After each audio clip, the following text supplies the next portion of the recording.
Next, we'd like to thank all our sports boosters for their continued support and service they provide in our concession stand. Please visit them tonight by the south entrance.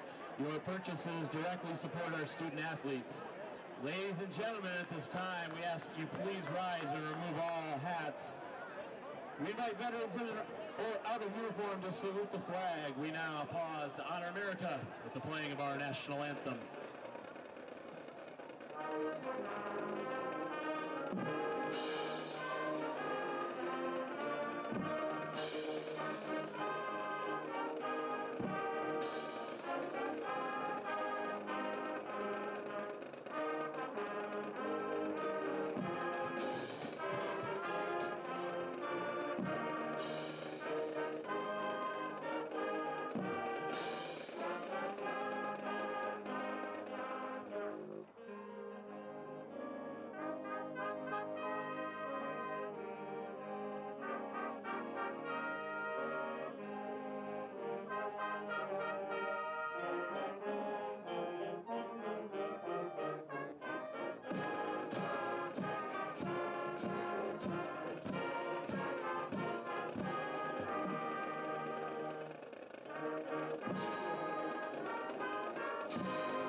Well, Doug, it is a beautiful night for football. Oh, gorgeous. I don't have a lot of sound here.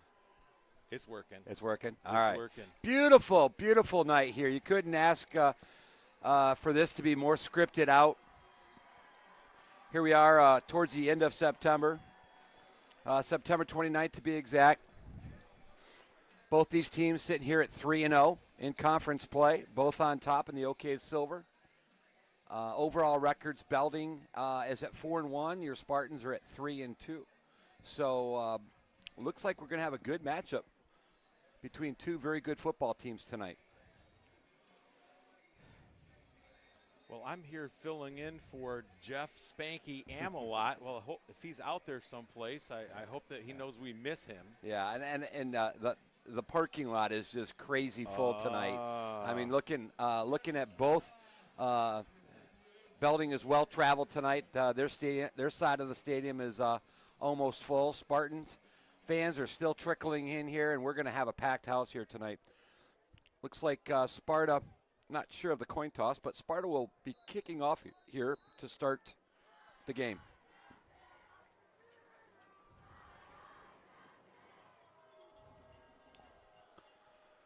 The ball's going to go out of bounds, so that will throw a penalty flag.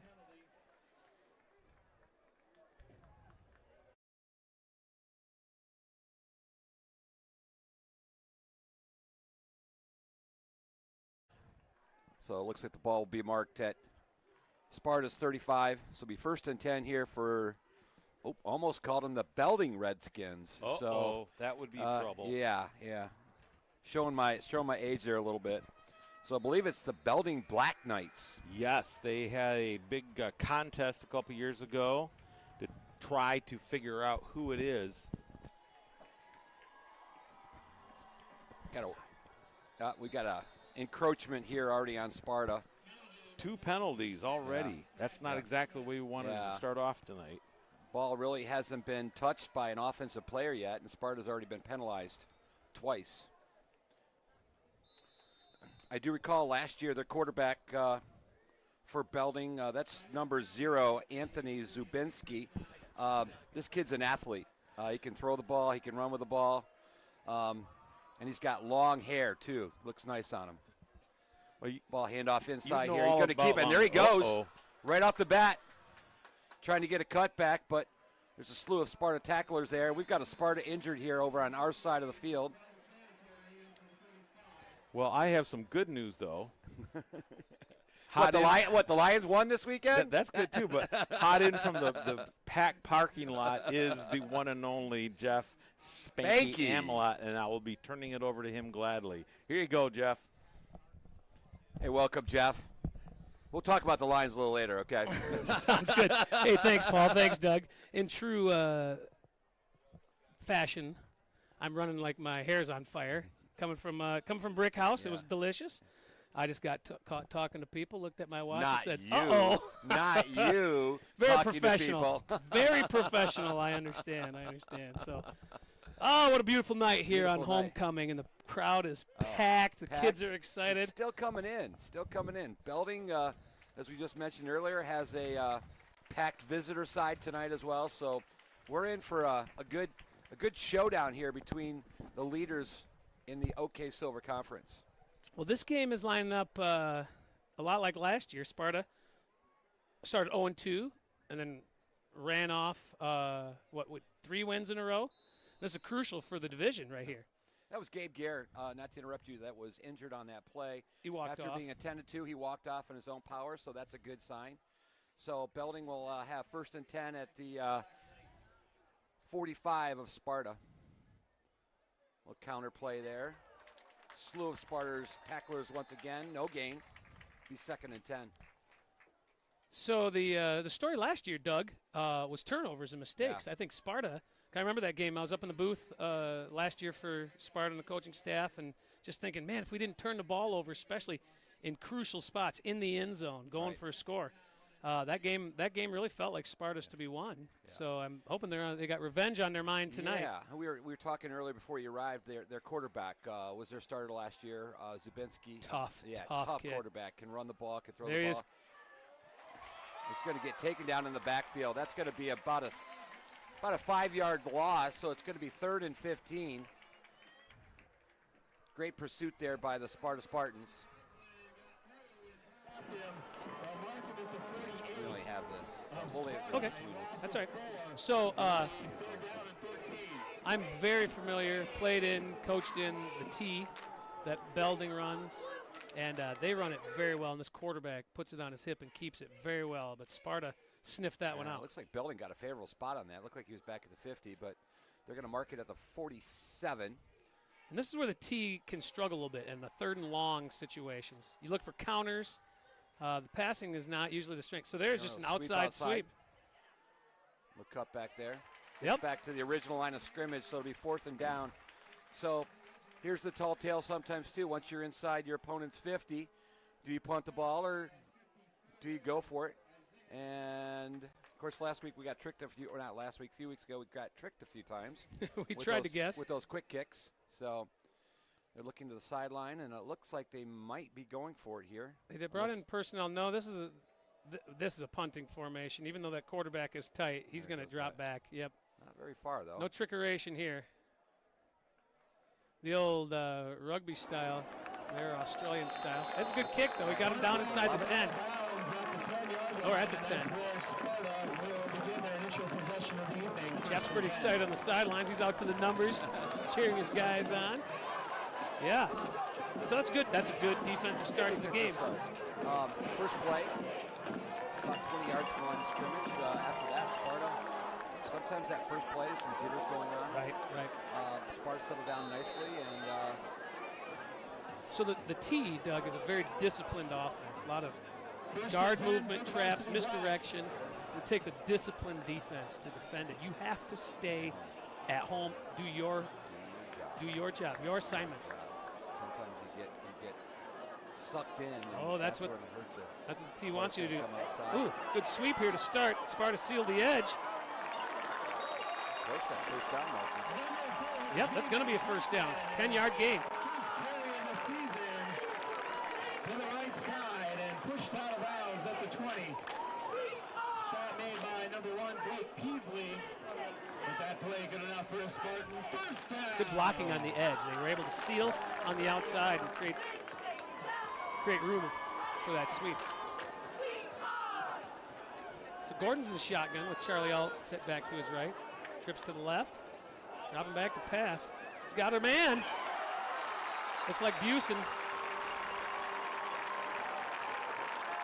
I like the pass. Didn't get him in the stride, but in a spot that nobody else is going to catch that ball. Yes. So obviously NFL rules, he could have got up and run, but high school rules, he's down. What do you think of that rule, Doug? Do you like that rule in college and high school? For high school, I don't like I think it. it becomes a safety issue type of thing, but No accounting for clumsiness, you know? And no accounting for that defensive end right there who came free on the inside handoff. Hit for a loss by number 44, TJ Smith. yeah, that was number 2, Jack Ward, for the Black. Loss of 2 back to the 28. It's second Loss down of 2. and 12. Gordon back in the shotgun. Spartan, they're all blacks tonight. They look sharp. Just have a hard time making out the numbers from up here. Boy, do I sound old. I think they should. There's that jet sweep again. Oh, Oh, 2 in a row. pursuit there. 44. Number 44. Number 4, Cochran dropped for another loss by number 44, TJ Smith. Yep, TJ Smith. So 2 back-to-back Loss of 4 back to the losses for your 24-yard line. Spartans. It'll be Going to leave them 16. third. About 15, 16 yards to go. So what do you call on this play, Coach? Well, it's going to be a pass. Although they do have that wrap draw that they like to go to.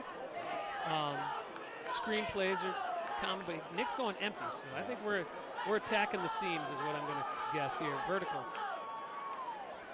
And he's got verticals right there. Just like I said. Yep, they're attacking that 3 high. So they're in cover 3. It looked like to me, I guess I'd have to go back and look, but you send a guy deep on the outside, that outside corner has to account for him, and the slot guy's running the seam, and the safety has to decide which of those seams he's going to cover. And Gordon found the open one. It's not a tricky concept, but it's smart if they're in that cover 3. And of course, cover 3 is a coverage concept.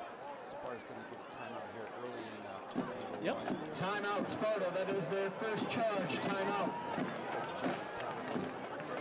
Other games tonight in the MK Silver, Kellogg'sville makes the 1.9-mile trip to Dobbin Heights. So quick timeout. I never had a problem using timeouts in the first half. If you to get yourself together, right? First half, make sure you got your guys lined up the way you want. If you see something you don't like, go ahead, use it. Especially here on your first, you had a couple losses. You had a couple nice pass plays by Gordon. So you want to keep that drive going here early on. Yeah, right. You're moving from your own 10, you're back up to midfield. Now in the second half, I hate using timeouts, especially if I know we're going to be playing a close game. Sometimes I might even risk a play. Not that I want to give up a turnover, but and of course you can't save them. So. But I do like them there in the fourth quarter if we need them. It's an outside pitch again. That's a good block there. That is a good block. That's a bulldozing run, too, to Jaden Antor. I think that was Charlie Alt with the block. Kind of shadowing his defensive player. Antor's a big boy. Getting some of I haven't seen the last couple games, but he's looked like a rumbling kind of back. Let's see what kind of rumbling backs. Let's see, your day would be Larry Zonka. Larry Zonka and Jim Kick those days. Those are some big boys. My days would be, I remember Earl Campbell. I'm not that old. I was just a little kid, but I do like me some rumbling backs. Throw that quick pass out. Little cut back here. Good pursuit tackle there by Belding.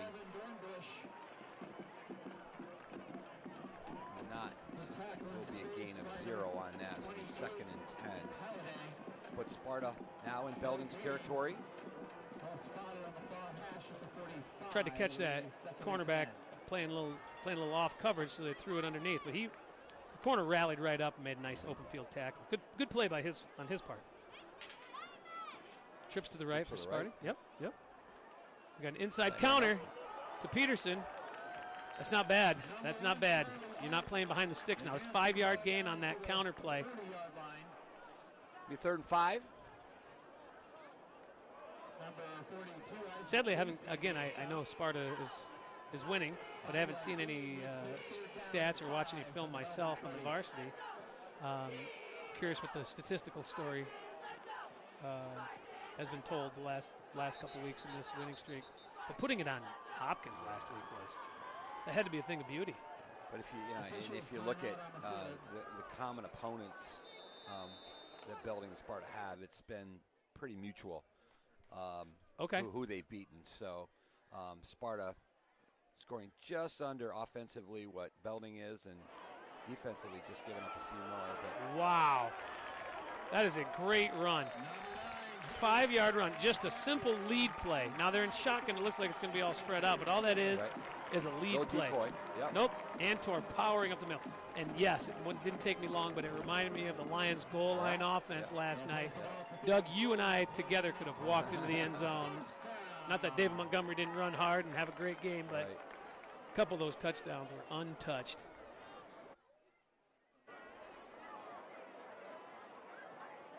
From ear to ear, not only beating Green Bay, but owning start to finish. Quick out there. Oh. Ooh.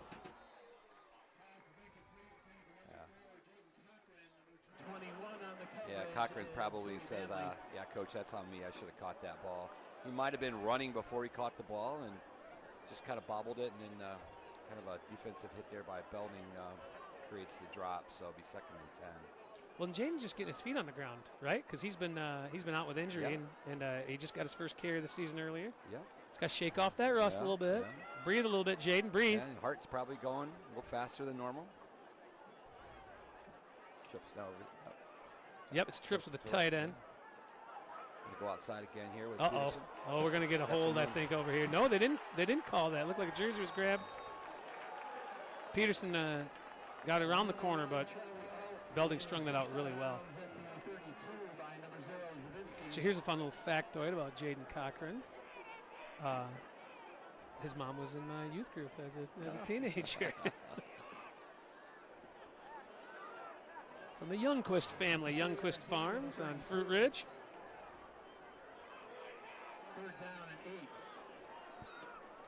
3rd and 8 for you Spartans. Ball to 32. Snap to Gordon. Wow. Nick's putting the ball right on the spot here tonight. You know, he stared him right down, but it didn't matter. He fired that ball, and Cochran with a good catch. Just a simple slant, and he threw it in a window between the linebacker and the safety right there.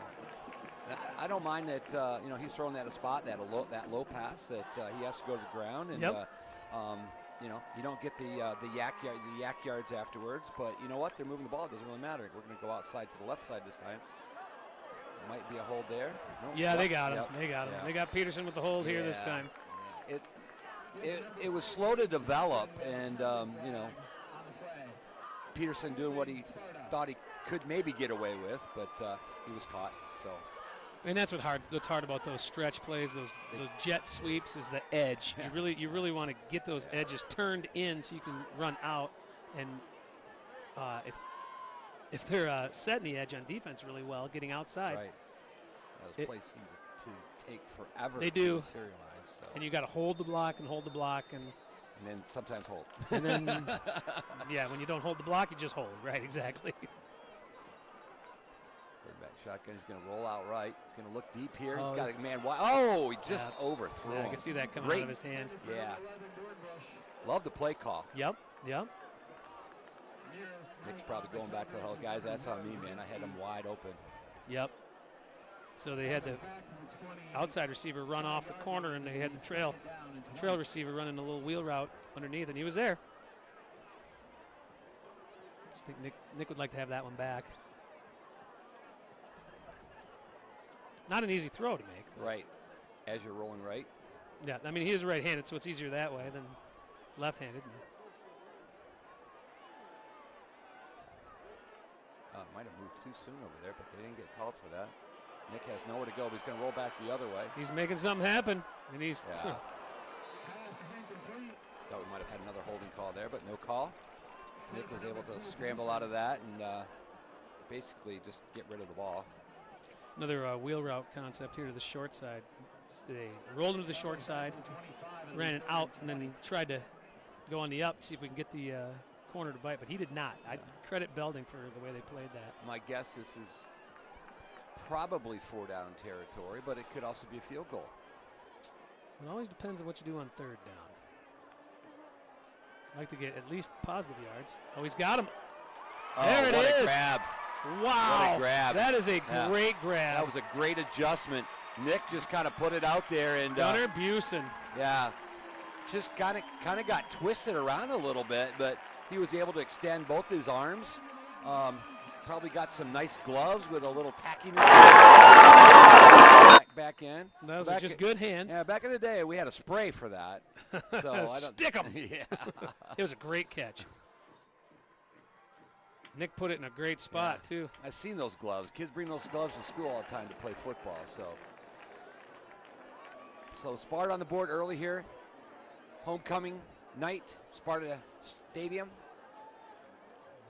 So glad we don't have any echoes tonight. So. Oh, it's so much better. Thank you to all our tech staff people. here. What do we got here? A delay? Why? We get a delay of game on we not have another play. We're missing a player maybe? Yep, sure looks like it. We're missing a player. That's right. I think he'll take the 5 to make sure he gets the right number of players on there. And they're still going to go back and kick this.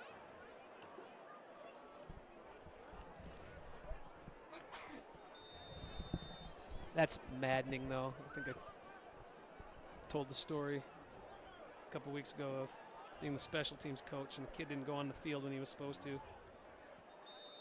No worries, though. Kick is up, and it's true. And, you know, you have, as you well know, you have a coach that's a special teams coach, and day before the game, you run through all your special teams. All of them. Even your first and your seconds, just in case somebody gets hurt. Yep. And, and sometimes, you know, we still got boys out here that are, you know, 14, 15, 16, 17 years old, and they just have they have a memory block, and all of a sudden, you know, they're so excited about the game, they forgot they had to be in there. Doug, are you suggesting that a 16-year-old boy might forget to do something? I think a few parents out there might agree with me on that. Yes. Well, brain science says that the frontal lobe is not fully developed in the males until 25, 26 years old. So my son has hope yet then, I guess. Okay. Yeah, there's still hope. He'll be 25 in December, so. The only area of life that understands this are the insurance companies, right? Right. Your insurance rates go down to 25. I think they understand. Right. Sparta with a kickoff here. It's a short kick. Short high kick down in the corner. That's going to land. Picked up at the 22 and dropped to the 26. Great open field tackle. And Jeff missed the earlier kickoff. They actually, I think it was a similar kickoff, but it went out of bounds. So Belding had the ball at the 35. So not as good a field of position as they started off with their first possession, but Belding will start at the 22. Excuse me, 27. Close enough. 5 yards, give or take. Hey, great start by that Sparta offense, though. Driving down the field, they overcame a holding penalty. Holding penalty. Which is not easy to do. A couple big losses. Big third down play, 3rd and 15, 3rd and 16. Good old power sweep for Belding. The cutback, nice cutback. I thought Sparta strung that out really well. But the halfback was able to cut back against the grain. Montgomery running out there. He just gets a bunch of people, man. Keep going and keep going. All right, what's the over/under on Lions references from you and I tonight here, Doug? We already got 3, I think. Three. I'm gonna set the over/under at 10. Okay. I bet we make the over. Yeah, I think we make the over on that. So anybody going to DraftKings, you might see that. Yeah, go check that out. Take the over. Take the over. This is just for entertainment purposes. Right. We do not endorse. Right. Belding a short 1 yard for first down, 2nd and 1. We got a little movement here. The whole offensive line moved before. Nope. They're going to call us in the neutral zone. Was he lined up? Yeah, that's another one of those the coaches just cringe on. Well, that's an alignment penalty. Yeah, it's a pre and post snap penalties are aggravating. Chapman is livid on that one. So come on, guys, can't do that. Can't give them. Line up right. That's just a quick glance at the ball, see where you're at. Yep.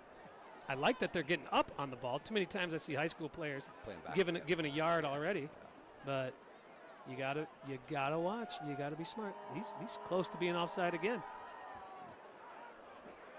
Boy, Belding does a good job. They do great job with their ball fakes. Yep. You saw you were right on that too. Yeah, it's one thing that as you get into the college and the pro scene, that seems to go away. But I think if it didn't, I mean, I didn't know where the ball was for a while there.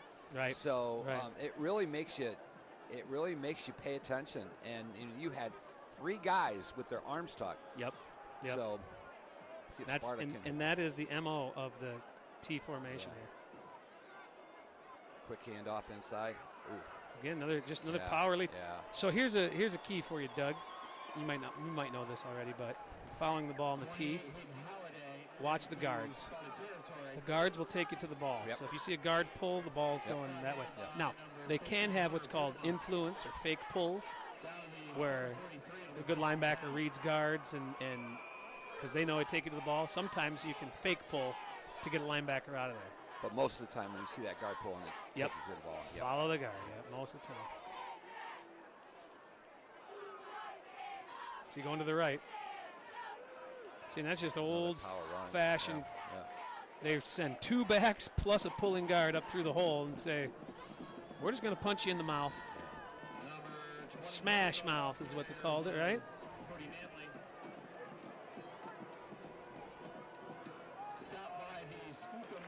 And need to watch the quarterback, Anthony Zubinski, because he can pull that out one time and just take it to the outside. Yes, they're going to get you, and that's what they do. They start pounding in between the tackles, and then you start adjusting. I'm going to make a call right now. I bet she does it right here.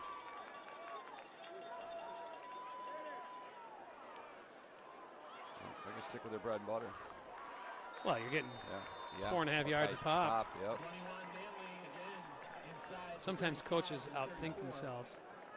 Think, well, we've run this play twice, and it's gone great, but they're going to stop it this time, so I got to do something else. I kind of have a mindset of, Sparta. I'm going to keep running it until you stop it. Get a timeout here by Belding, it looks like. Nope, that's quarter. That's quarter, Doug. Wow, that one went fast. Again, T teams milk the clock, too.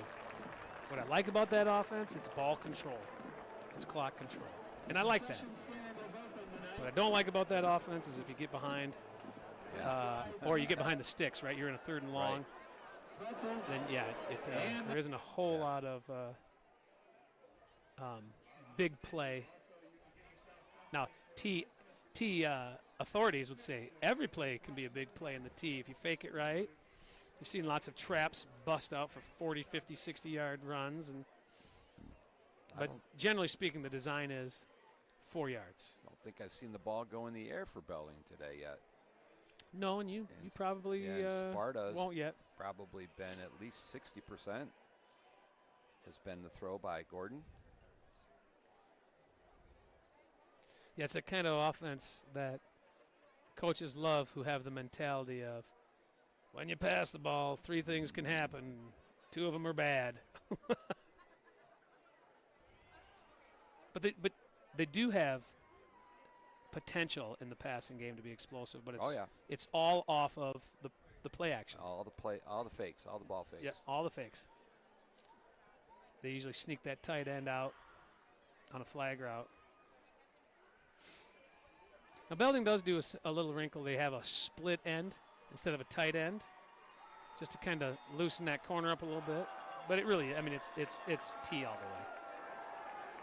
I mean, this breaks the tackle there. He's going to head outside. There's a great block there. He's going to take it to the house. Yep. Yeah. Just that power play, and he cut back against the grain, broke a tackle, cut back against it, and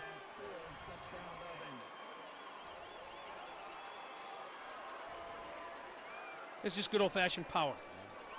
They're not tricking anybody.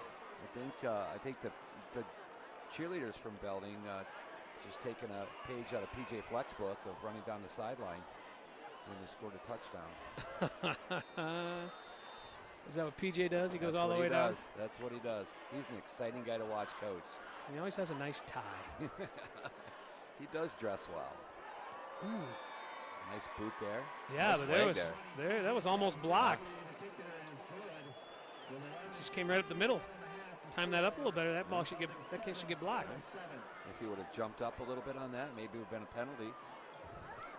There's my reference from last night. Was that 4 now? We have 4? That's 4. I love Quay Walker. He got kicked out of the game last year for pushing the ref. Yeah, I remember that, yeah. For the Packers. And then this year, I think the Lions are still going to win that game last night. But it was just nice to be able to get that new set of downs, even if they didn't score a touchdown, you use a little bit more clock. I mean,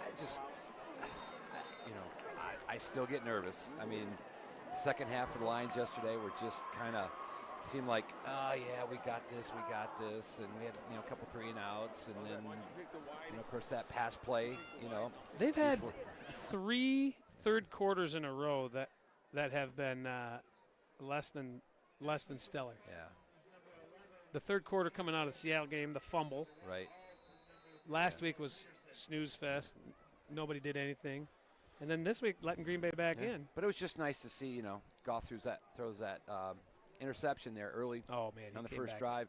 And just, the resilience that team has this year is just incredible. So, Belding kicking off here to Sparta. Belding with a classic 3-point stance on their kickoff. Yeah, they are old school. That is old school. Kicks it down to the 5. Oh, we're running east and west and not north and south here on that return. From way back here. I'm not sure what this guy saw. Huh. Yeah, that's thrown from way behind back. the play. Yeah, I don't know if he's picked up a hold here. We'll talk it over. I wonder if they got an illegal chop block. You can't block below the waist on a kick return.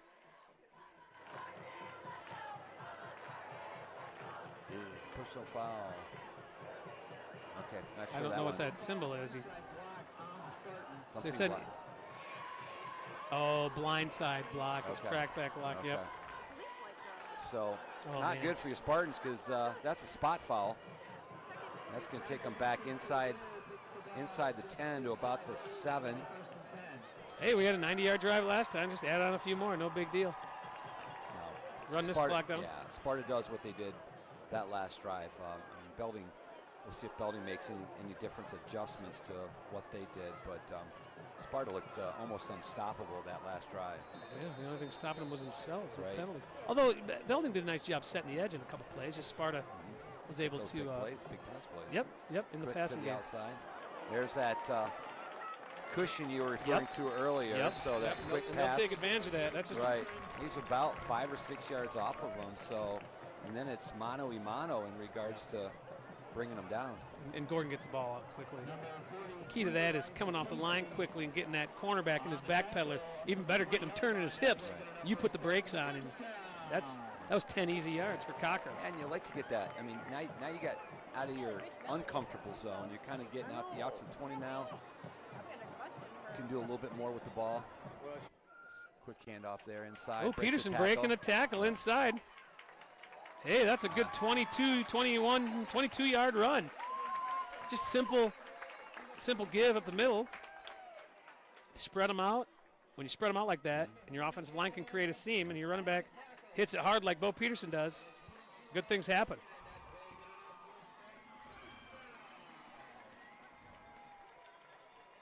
Listen to 96.1 on the way here tonight, and Sparta is one of their games of the week. Yeah. So talked about the high-powered offenses both teams have, so we may be in for a shootout tonight. Let's sweep out to the right side. Oh, another flag. We're going to get another hold here. Yeah, he took him down. And it seems like these sweep plays, these edge plays are biting us in the you-know-what. Shooting ourselves in the foot a little bit. So explain to our listeners what the idea is then for a blocker on that, because obviously we mentioned earlier it's a time-consuming play. So what can you do to avoid that hold? Well, ideally, when you're blocking on one side, that far side of the line where you're running, right? You're trying to block the last guy on the line. You want to get your body turned so your rear end is pointing to the sideline. I tell my players, run to our blockers' backsides, run to their butts. And if you can get turned, then you win the block. There's a hook and ladder right there. Well, it was a fun play, but Belding played it pretty well. Yeah, got they about did. 8 yards out of it, though. Yeah. So Peterson looking for a face mask. He's not going to get the call. You called it right away.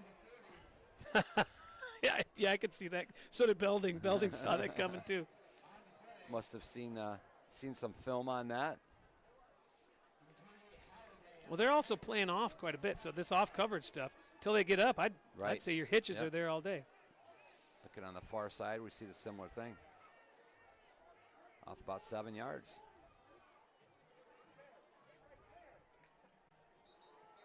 What was that? Someone moved? Yeah. Boy, we are just That's- shooting ourselves in the yeah, foot with penalties. yeah, that Not was, turnovers yet, Right. knock on wood, Yeah. but just the team that makes the least amount of Yeah. mistakes. Boy, but that was close because seemed like they all moved at the same time, but official says no. Somebody moved a little bit earlier. Backs him up 5, so it's going to be 2nd and 17. Ball on the 35. Trips to the right. And they don't have any safety in the middle of the field. There's that screen inside. He Yeah, he kind of alligator on. he saw did that. that. He was Yeah. his eyes were looking up on that. Cochran was coming back over the middle on the slip screen, Couple and Belding defenders there. they saw it too. Yeah, that's a tough one because you make a catch, you're gonna get hit. So 3rd and long. Sparta has done this earlier. It was 3rd and 16 when they connected for a first down. We are not in 4-down territory unless we get close.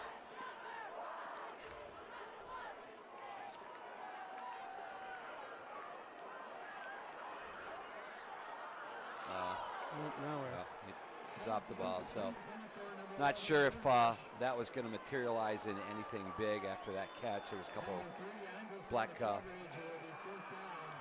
Blackhawks there. Black Knights. I still want to call them the Redskins. I'm too old school on that. But back in the day when I was back in the 70s, Belding was a powerhouse in football. Oh, yeah. A few state championships. What was that? Ooh, we have an ejection. Well, I think the public address announcer is making warnings. I didn't quite catch what it was. Ooh. Cochran was on that short kick there. Good tackle by Charlie Alt in the open Nice field. open field tackle. Belding's going to come out with good field position at the 42. Yeah, penalties, I'd say, is the story so far.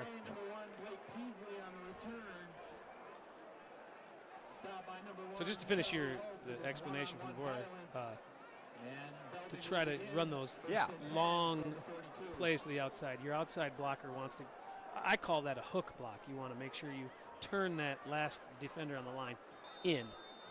And defensively, you want to keep fighting to the outside. Okay. Keep fighting through that block to the outside. We call that stringing it out or stretching it out. And Belding's done a good job of that. And that's caused a couple holds because you try to get there and you have to grab their jersey to get to the outside. Here's a quarterback. He's keeping it. Throw. It's wide open. It's going to be close to a first down. I believe it's going to be short. It'll be about 6 inches maybe to go for a first down. So Belding's first pass of the night. Just a little rollout. Yep. Probably screen. So what that's called is a waggle. It looks like you're running that power, that sweep one way, and the fullback goes through the line, Just comes and across. he comes back the other way, and the quarterback reverses back out, and he had a tight end deep on the flag and the fullback underneath. So I'm assuming somebody has to be eyeballing him as he's coming through and calling that coming across. Well, and that's what makes it so tough. There's fullback in the middle, little trap. Yeah, they're starting to get their feet on the ground offensively now. So do you think this from a defensive standpoint for Sparta? I mean, grinding and grinding and grinding. I mean, you obviously have to be in good shape. The wear and tear of this over and over and over again. Yeah, again, discipline. Against a T offense, I like to say build a wall. You got to own the A gaps for the traps. But if you can, there's a counter play. And you know what? Good stop there by Sparta, Belding has been going right at him, and then they ran one of those delayed counters, and Sparta was ready for that.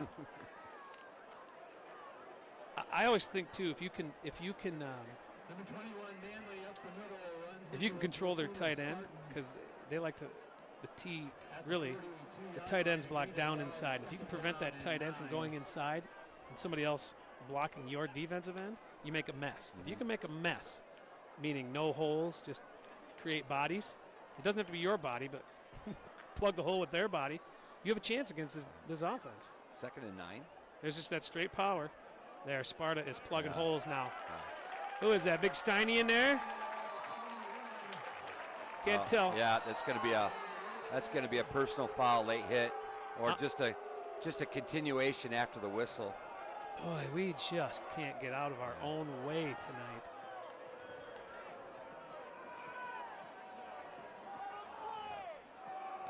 Yeah, but they do have to stop after the whistle. Yeah, if they kept going. I had one of those called on me in high school against Carson City Crystal, and actually the whistle wasn't blown. And, you know, as a coach, we teach the kids to go to the whistle. Yeah. Go to the whistle. So, of course, it's hard for us to hear the whistle up here, and that's a tough one. Yeah, they just had 2 stops in a row. It was going to be 3rd and long, Right. which is difficult for a T team. Right. But we gave it, handing them yards. It deflates their balloon. Sparta was just doing everything they needed to do to get the ball back. But now it'll be 1st and 10 for Belding.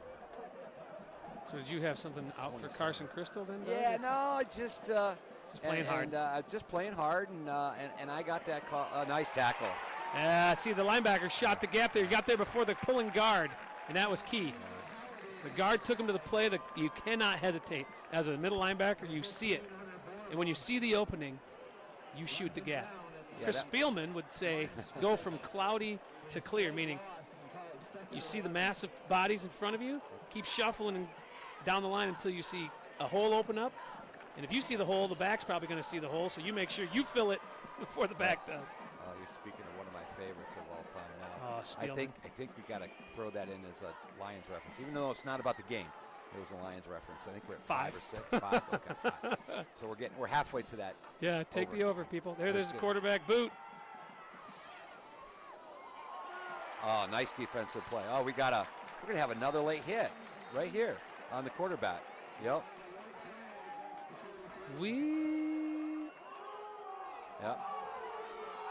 Yep. The paying referees seem to disagree with what's being called on the field. Yeah, I think that was Chapman's not happy, but I did see the ball released, and I did see the defender go through the quarterback after that. So it's a tough call. I don't get the sense that Chap's unhappy with the call. I think he's frustrated with his guys. Yeah.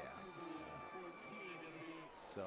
Well, yeah, no. Yeah. So we've given them 30 yards on this drive. We've accumulated well over 30 penalty yards on offense. Right. And I think Belding has more yards offensively on penalties than they do. On this drive, they do. Again, we're sorry we can't. We're not calling names out, but it's hard to see their jersey numbers. Yeah. And I was going to say that earlier. So there needs to be a rule that whatever main color your jersey is, the other one is either. So if it's a dark jersey, it's a light number. Right. I had the same problem one time with soccer.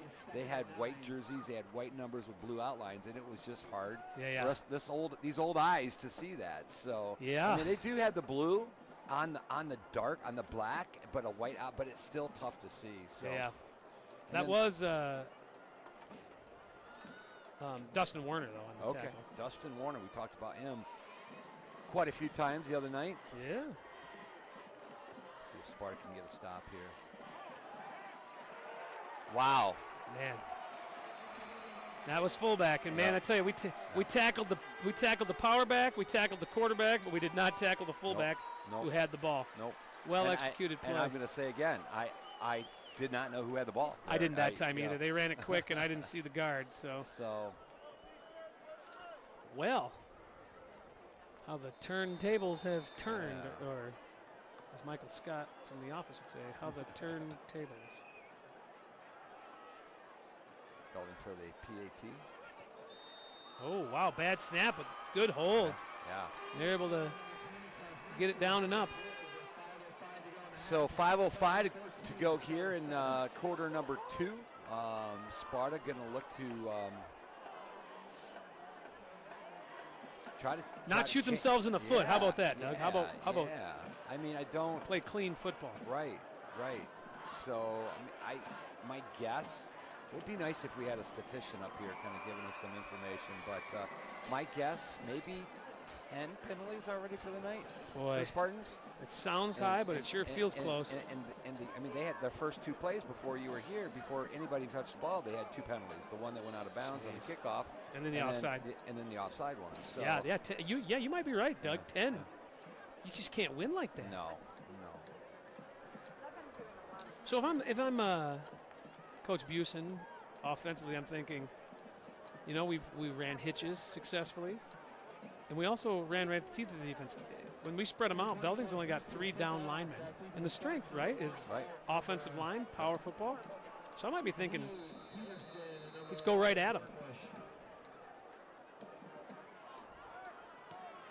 That's a good deep kick. That's a nice kick. Down to the floor. They're going to return it. See, that's how you run it. Just get it and go. Charlie out. I like that. Another thing we got to see in the Lions games tonight were more kickoff returns, and I think the average kickoff return right now in the NFL is about 30% on kickoffs because of the rule now where you can call fair catch, or they kick the ball into the end zone. So the kickoff defense for the Lions last night did a great job stopping numerous times before the 25. So. And the Lions want teams to return it because they believe in their coverage units. Yeah. They FIP the defensive, the special teams coordinator is excellent. And they believe in everything right now. I read a quote today. Go. Nice cut back outside. Yeah, see right there. There we go. That's Antor, and that's just power football again. That's just lead. Yeah. Nothing fancy.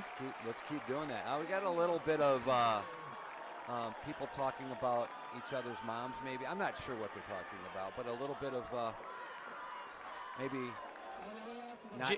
They don't like each other too much out there tonight. I don't think so. Jane Antor might have been saying, "You might need some help tackling me next time." Right.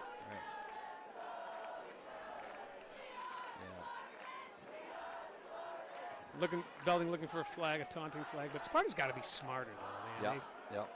Don't get sucked in. Another quick play there. Yep. Antor. So that one looked like Charlie Alt with Antor on the lead. That was. Oh no, Antor I think was out of the game. But just a good lead play, ISO, lead back through the hole, 3 yards. At this point, take it. Clock winding down to about 4 minutes here, and Sparta's first half. Sparta's got 2 timeouts left. They're fine. Timeouts. I don't know that I'd want to give the ball back to. No, I don't. It's not a quick. Not a quick stretch. Quick offense, right? But still, you don't want to give it back. Right. But I think at the same time, you want to. I don't know. I like sometimes catching. Oh, we got something. We are going to call. We're going to use our timeout.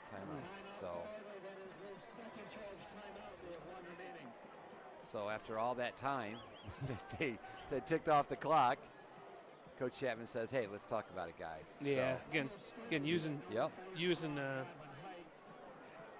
timeouts to make sure you get your plays, because it's really important that you go into the half with a score, tie this game back up. Absolutely. And Sparta will get the ball in the second half. So. Sparta does get the ball to start the second half. Yes.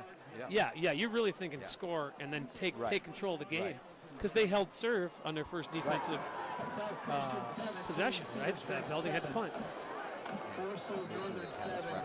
Speaking of holding serve, Doug. Our 2023 boys tennis team winning conference championship.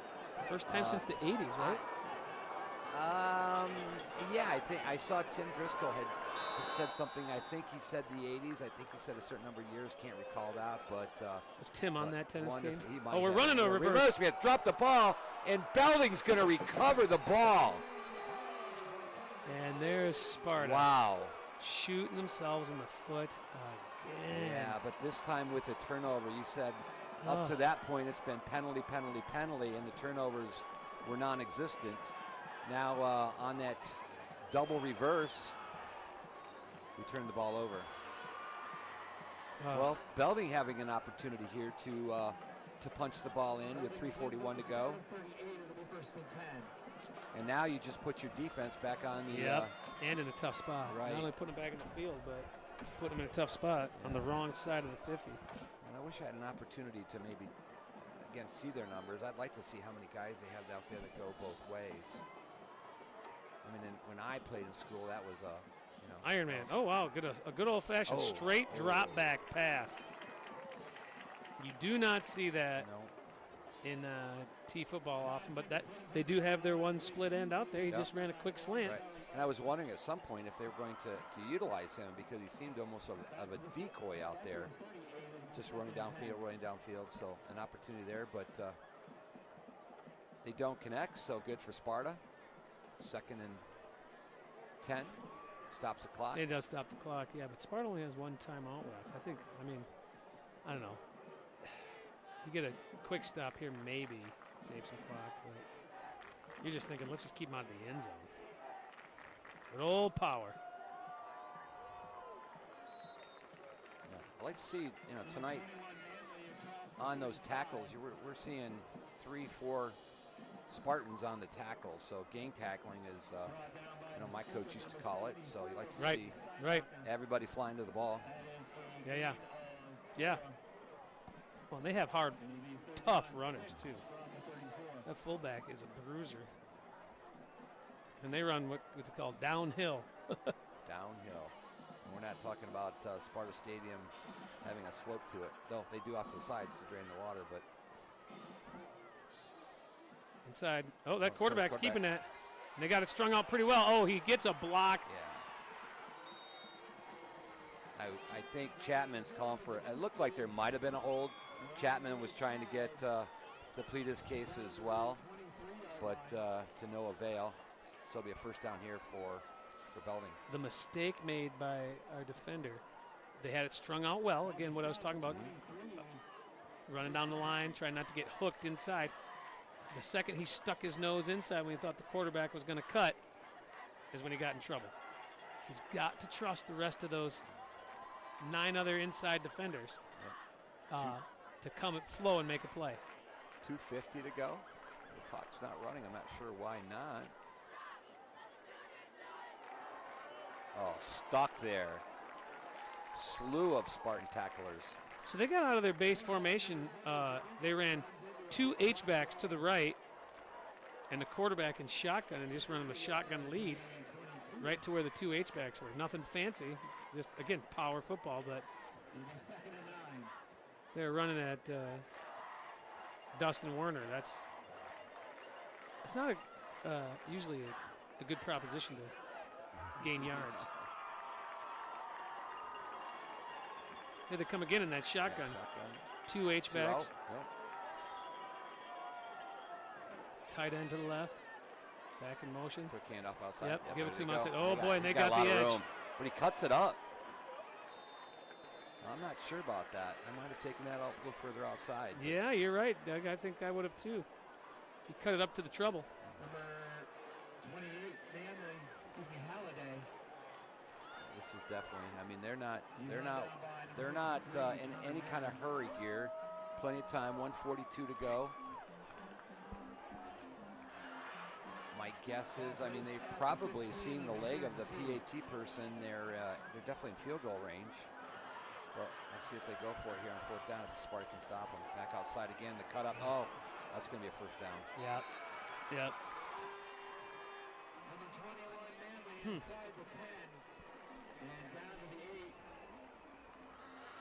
Belding just running this. Belding looks like a jet sweep, but they just run a power behind those H-backs. Belding has all 3 timeouts. My guess is probably until they get to maybe about 45, 40 seconds, they probably will not call anything. Maybe after this play if they don't score.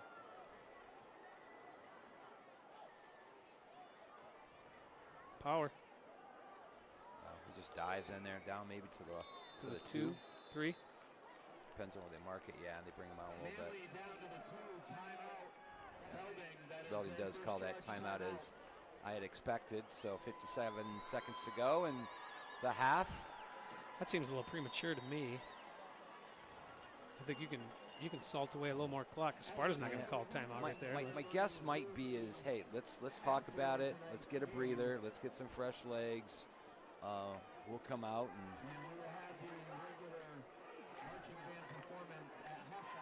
Yeah, but Yeah, still. They should have. Leaves I would have time on the salted clock. more. Yeah, Yeah, it does. leaves time on the clock. Am I questioning the coaching decision? Yes, I am. As a coach, you're allowed to do that. Am I? Yeah. I bet he's not going to listen to our And live I think stream. we have a bunch of coaches out here too. The paid coaches. The paid coaches. Oh yeah. You referred to earlier. So. Oh, I do love the paid coaches and some of their advice sometimes. Yeah, they have some unique things to share, don't they? Walking off the field at halftime. No, it was not walking off the field. Yeah. We had I was at Kent City. We were playing up at Tri-County, and we were controlling the game, but then they ripped off. We were up by a couple scores. Then they ripped off a couple long runs, and one guy from the stands yells, "You got to tackle that guy!" And I thought, that is great advice. Yeah. Thank you. We will take that into consideration. The popular one we used to hear in baseball all the time is throw strikes, throw strikes. Oh, I didn't think about that. Hey, they tried to run that trap. And Sparta plugged up you plug up those A gaps, those inside gaps, and then you play tough in that C gap against his offense, and I think you give yourself a chance. Oh, why are they in such a hurry? I bet you they had 2 plays called. So They did. I'm not sure why exactly. They're at 30 seconds here. This looks like a sneak, no? He's going to be short again. They might call a timeout here, probably. Yeah, now you call timeout, but it's going to be 4th down. They're going to take it down. Yeah. See, now this is much One better play. clock management to me. You're at 4th down. Take it down to what? You can take it down to 1 second. This is the last play of the half. They took it down to 4 seconds. My assistant over here to my right, my lovely wife, just pointed out the harvest moon across the way. Oh, it's gorgeous. Absolutely gorgeous. Beautiful night here. You couldn't. I'm a little nervous. I think this might be our last really, really nice weekend before that white stuff starts flying a little bit. So I saw a report that it's going to be a warmer fall than normal. We're not going to get cold stuff. I would love that. There's something about a little crisp in the air come football season, No though. question about it. These players are loving this kind of weather. You don't have to. I'm sure there's some sweat that's going on, but not as much as it does when it's 80 degrees, 85 degrees, and it's pounding off that turf out there. Oh, I'd rather play in 40 than 80 any day. And I like hot weather, but not to play football. Yeah. And if you've ever been on a turf surface in the heat, it's not comfortable. You know, there seems to be a growing movement amongst NFL players to return to grass. Love to see that. Here we go. All right, yep, 4th down, looking for the big stop. Just a power. Oh, they're just going to power it in. Yep. Just, again, nothing fancy. We're just going to line up. Yep. They did leave Sparta 2 seconds. Like I said, poor clock management. Shouldn't have left us any time.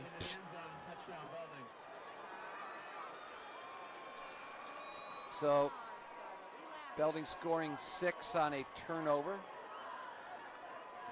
Looking to extend their lead to 21-7 here with 2 seconds to go. Belding will be kicking the ball off. I'm sure Sparta will just take a knee and head in the locker room. Well, they'll probably return it, and that'll milk the clock, but kick is up and good. You know, really, Doug, the tale of this half is I don't want to take anything away from Belding because now they're running their offense, right, and they're marching down the field. But I really feel it's Sparta's mistakes more than Belding's positive plays. Again, Belding's a good team, and they're giving what we're taking them. But if we clean up the penalties, don't turn the ball over at midfield, this is a different game. But unfortunately, that's the nature of the game. It is part of the game, and especially at the high school level, and you being at the lower levels, it's something. It's what you have to learn. It's how do you'll go in at halftime, and Coach Chapman will talk about the adjustments, and obviously that will be probably number one on the list. Is we can't keep shooting ourselves in the foot. Right. You know, the turnovers are going to happen. I mean, that was I love the play call there, and it just looked, I don't know, wasn't really, maybe not well rehearsed. I don't know. Maybe it's something they wanted to try, and They've practiced it. They've practiced it. It just make sure you stick the handoff in the belly, and when you're the receiver taking the handoff, open up and receive it. Right. Yeah, now you got a running back giving a handoff that normally is correct. Something that they don't do. So Charlie L getting around the corner. The edge, but he's gonna quickly run out of room. I do like that. Tough run. I mean, tough run there. Sure. By Charlie. I mean, he didn't want to go out of bounds. He wanted, you know, some guys might just, and you see that in the NFL a lot. I'm just going to run out of bounds type of thing. Though I am seeing a lot more Lions players recently saying, nope, I'm not doing that. I'm going to turn it up and get another yard. Because I think that's Campbell's philosophy there too. So. That's all grit right there. It's all grit. All grit. So. We're up to 7, by the way. Up to 7. So that's halftime. We're sitting here looking at that lovely harvest moon, but unfortunately we're looking at an ugly scoreboard with the Redskins up 21-7. Jeff and I are going to take a little bit of a break, about a 15-minute break, while the Sparta marching band comes out and does their thing here for homecoming. So we will be back here in about 15 minutes.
Ladies and gentlemen, welcome to the halftime performance of the Sparta High School Marching Band. Tonight, the band will perform part of their 2023 marching show titled The Oregon Trail.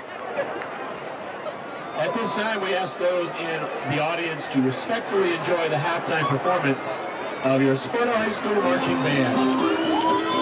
Drum majors Katie Norman, Luke Fry, and Elena Van Streen. Is your band ready? I've been listening to the hungry cattle bawl. I'm gonna pack my wife and kids. I'm gonna hit that western road. I'm gonna hit that Oregon trail. It's coming to fall. I'm gonna hit hit that Oregon Trail, it's coming fall. Hit that Oregon Trail, it's coming fall. Where the good rain falls aplenty and the crops and orchards grow. I'm gonna hit that Oregon Trail, it's coming fall.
So tight and together. It's a talent that I don't possess, so it's one of those things that you really appreciate when you know you can't do it. It's admirable and really impressive. Jim does a wonderful job growing the program and developing these musicians. It's wonderful to see. Yes, it is. If you just tuned in, this is Paul Owens and our superintendent Joel Stoner, and today is homecoming, and we proudly proclaim from the rooftops, this is the best homecoming in the state. What do you think about that? That's special. Yeah, I don't know how you could argue with it. And the kids' energy all week. Today is the culmination of just a special week. But you watch the energy all week with kids just excited to take part in the theme days and the level of activity. Culminating today in the high school was this mock rock and the games and just the energy and competition, but friendly and loving energy. It's a great thing, and it starts as early as kindergarten. You watch the kids today having a great day with their fundraiser, and the middle school kids with their Sparty Cup. It was all day Sparta, which is every day is a great day to be a Spartan, but today was extra special. I really appreciate the fact that our student council, one of their main focuses is community service, and the can drive, penny a point, all going to help out those less fortunate in our community. And I think that's certainly something that is a Spartan value. Yeah, for sure. Yeah, I think it represents everything about the Sparta community, too. I mean, it starts at home and the great families that we have and instilling that the gift of giving that kids bring every day. It's the staff and just showing the love and care they have for each of their kids and bringing that into the classroom and into the cafeteria and the buses and everywhere around the school community. And just as a collective group, that kind of giving is part of what the fabric of Sparta is all about. So it's great to see it, being demonstrated, but we live it every day. So it's nice that they're able to celebrate it as some sort of quantifying as well as qualifying. So one of the things going on tonight is we are going to be crowning a new king and queen and presenting the red apple. And so everyone who has been a Spartan, this is my 38th homecoming, that red apple it never seems to lose its appeal. No, you got the junior class is fighting to retain the title. I believe they won last year as the sophomores. So I think they did too. Yeah, they brought it today. Watching them in the games and watching them at Mock Rock, if I tell you right now, I think the winner in the leader in the clubhouse in my mind is that junior class. But hopefully someone else can dethrone them because it's quite an honor to have that emblazoned forever in your memory that you won the Sparty Cup. One of the things that's cool things about that is watching even, I've been here 24 years, you said 38, being at the parade and crowning Jamari Dornbush as our king this year, and just seeing all the former Spartans in the crowd now as parents, and know that all the staff that are former Spartans that come back and work here. Just the homecoming is not just an event here. It's these kids. They don't want to leave. It's such a great community and a great place to be and raise your family. These kids come back. They choose to come back and work here. They choose to come back and live here and continue the traditions that we've all grown to love and admire. It was just evident today as you watch the crowd at the parade. You watch the parents in the early childhood and in elementary buildings, and then seeing them bringing their kids back here, right? It's such a testament to what Sparta's all about, to have that homecoming be kind of a permanent thing versus a day in time. So absolutely. Just to put emphasis on your statement, today we have Preston Ostma right here. He is a graduate. 2 years ago, he won the Computer Department Award. Nice. And he is gainfully employed, paying taxes, which I can't tell you how much I appreciate that. But he came back and is volunteering his time to maintain the live stream media productions legacy here. Yeah. So perfect example of once a Spartan, always a Spartan. Love it. Love it, Absolutely. Preston. Thanks for being here, buddy. Thanks for your contributions, continued contributions. Yeah, it's a great place. We talk about it. One of the best kept secrets in Northern Kent County. We got best kept secrets in the state, country. we got to make it less about a secret and more just everybody knowing what an amazing, fantastic place this community is, and the school system, and it's great to celebrate this evening, seeing a packed house, blue everywhere, lots of good energy, and the kids all excited. The blue crew is rocking. They are rocking tonight. You would never know that the score was 7-21. Yeah, we're gonna ignore that for right now. So it's not over. We're a second half team. We're gonna bring it back around.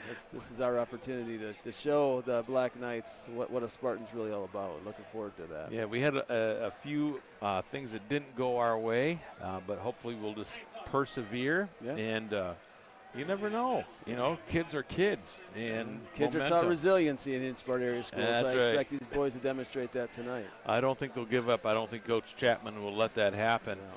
Speaking of Coach Chapman, were you at the assembly today? I was. Oh. Yeah. Well, if you get a chance, you need to go and check out tinyurl.com/Sparta Live, and you can see Mr. Shunnison's speech during the formal assembly. Of course, we had some of our finest students also give some outstanding speeches, but his first year of teaching 41 years ago had Mark Chapman in his 4th grade class. Isn't that amazing? That was so awesome. I love that. It's the first time, I've heard Mr. Shunnison speak many times about a lot of different things. The first time I've heard him say, I did not know that today. That was a new piece of information.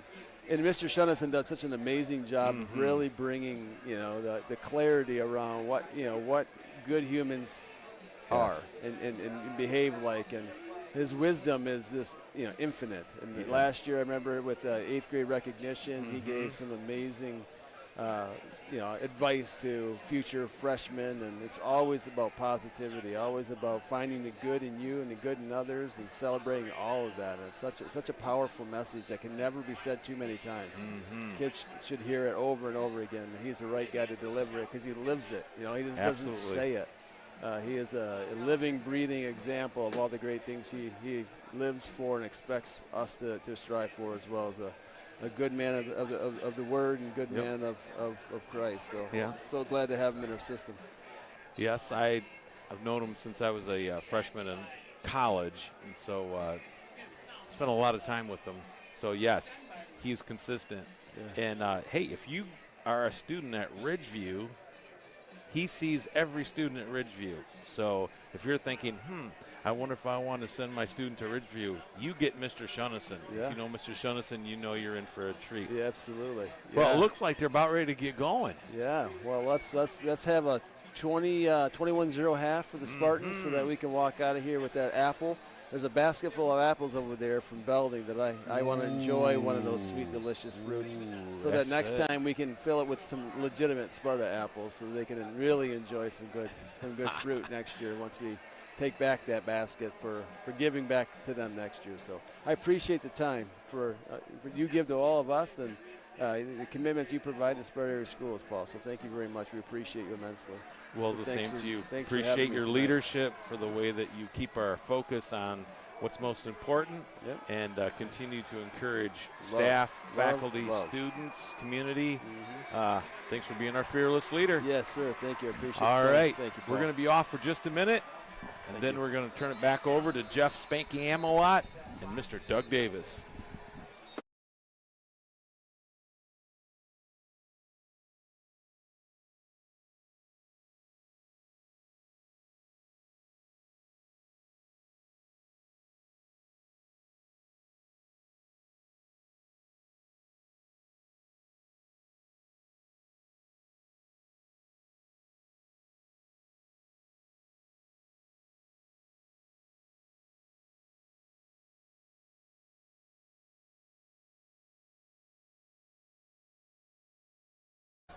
Line for the kickoff.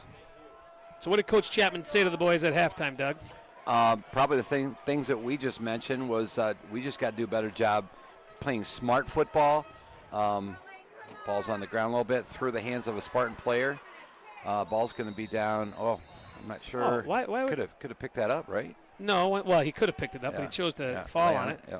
And then the Belding player lands on him. Why is that not called? Oh, geez, now I'm going to sound like a flag whiner. Yeah. How about we stop shooting ourselves in the foot? Let's just clean it up. Right. Yeah. And I think those are those mental errors. I had a baseball coach, and he called them Hueys. Hueys were heads-up errors, and just stuff that you can clean up mentally. And I think if we can do that, we can put ourselves right back in this ball game. So.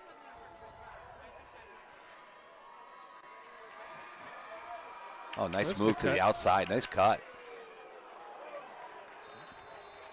A lot of running for a 4-yard gain. Still a 4-yard gain. Five-yard gain. Anytime you're over that 4 mark, that 4+ mark, that's I'll take it. Because you can do that. Hey, I guess realistically, you can do that 4 times. You should be able to move the chains every time, right? So. Well, 3 times. Well, right, but you have 4 times to do it. That's true. That's true. I had a coach that you get 3 yards every time I go down the field. Yeah. So thanks to the superintendent, Joel Stoner. Yeah, stop jumping by. on the air. Hope you guys stayed tuned to listen to that. Yeah, Joel Stoner is a great guy. That looked like a late hit out of bounds. Did they get it? I don't think they called it. They're yelling. They're yelling for it. We're trying to get the flag return here, the makeup calls. But you know what? Sparta can't get into that game. I mean, the fans are going to clamor for that stuff, but the coaching staff and the players on the sideline have to just play ball. Just play ball. And that's 2 runs in a row to Antor where it's just hammering. And he bounced it outside, and he has a little cornerback trying to take on the big running back, and he lowers his shoulder and gets first down in 2 plays. And I think that's what Sparta's MO needs to be. Those snaps are a little high, but Nick Gordon's tall as a house, so he can handle that. Well, I was saying about Joel Stoner. When I was hired on the Sparta over 21 years ago, Joe was the assistant principal at Ridgeview Elementary, Mark Kasmer being the principal. And so I've known Joel for quite some time, and excited with his opportunity to come in and lead the Sparta district in new directions and continue all the good stuff that we're doing here. Excellence in the community. Another high snap. Yeah, they got to get that fixed because that slows down the mesh point of the run. But it's still a good run. You know, it brings up 3rd and 2 here. This is a big 3rd and 2. Wow. Looks like this guy over here had his foot marked, another foot forward, and this guy placed it at the 41. So. Yeah, 3rd and 3. Yeah.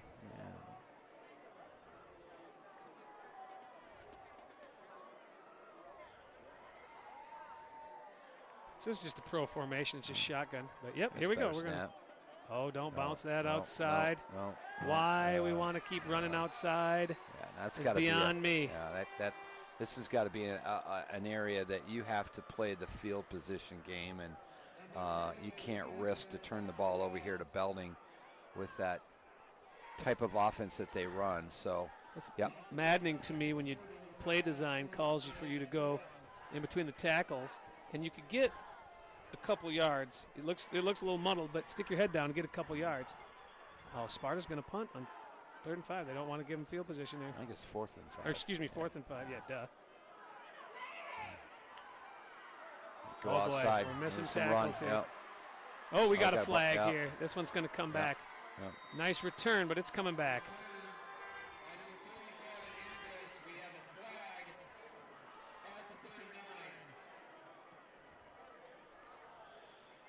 Sparta's still going to give the ball up, but they'll back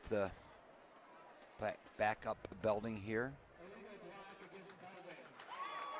Yeah, I think if on 4th and 3 we get 1 to 2 yards, I think Chapman goes for it. Yeah. He decides, keep the offense out there. We're getting positive yards every time. But because the running back tried to bounce outside to get 5 instead of getting 2, it put him at 4th and 5. Yeah. And this is what you mentioned earlier in the game.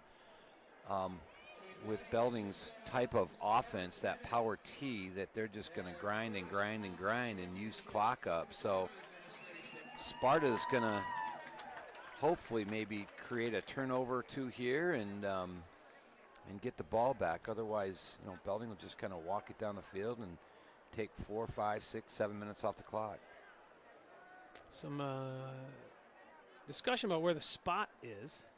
It's a spot foul, isn't that, Jeff? That's from where the block was made. Yes. So he must have had it at the 40.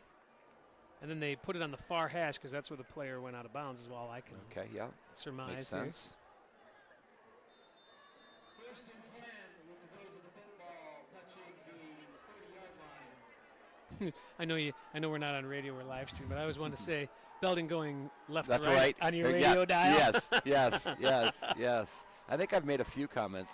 Here comes Belding to the outside, trying to get that edge. Gets the edge. Yep.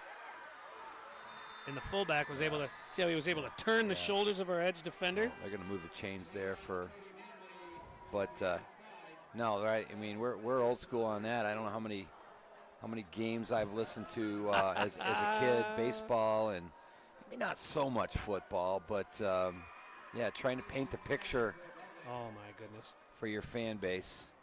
Was there anybody better in the history of any sport than Ernie Harwell and George Kell, man, back in the day. I'd fall asleep every night the Lions played, or excuse me, the Tigers played, and listen to those guys. It doesn't count as a Lions reference. They were awesome.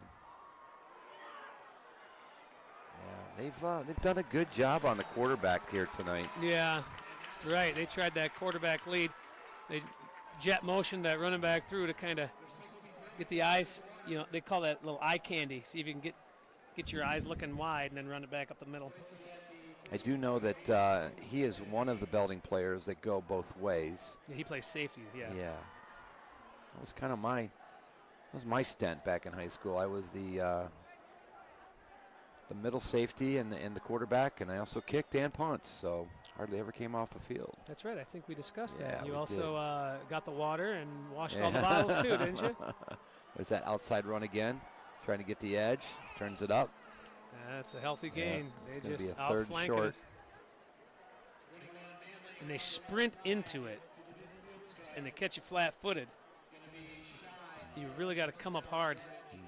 Good spot for Sparta there. I thought that was a little closer to the first down marker, so maybe about 3rd and 2.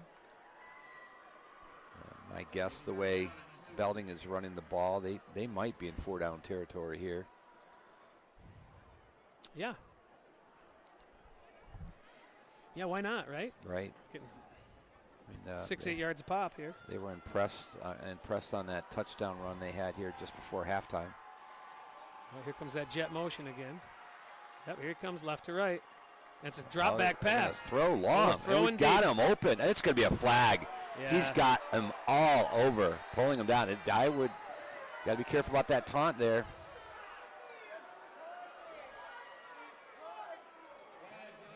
Yeah, a lot of Spartan fans here not happy with that, but that was clearly a pass interference.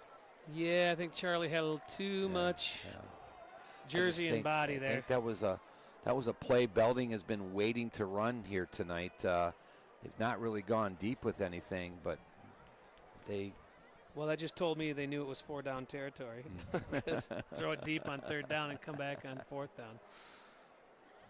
This is not a spot foul in high school or college. That's a 10-yard. 15. 15. Yep. We were at the 50, and now we're at the 35. But here we go, another penalty.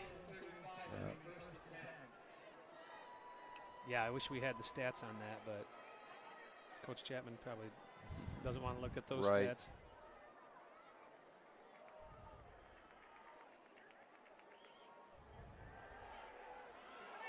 Sweep outside, cuts back. We had that strung out. Yeah, they've run that quite a few times in this series. You can kind of see Belding tipping it off too when the jet back comes across. Comes in that motion, yeah. When he runs a little deeper, meaning close to the quarterback, to me that's a tip off that that he's getting the ball. If he comes flat across and not close to the quarterback, then they're running something else, either quarterback or it could be a pass. Right, and they're definitely running it to the wide side of the field.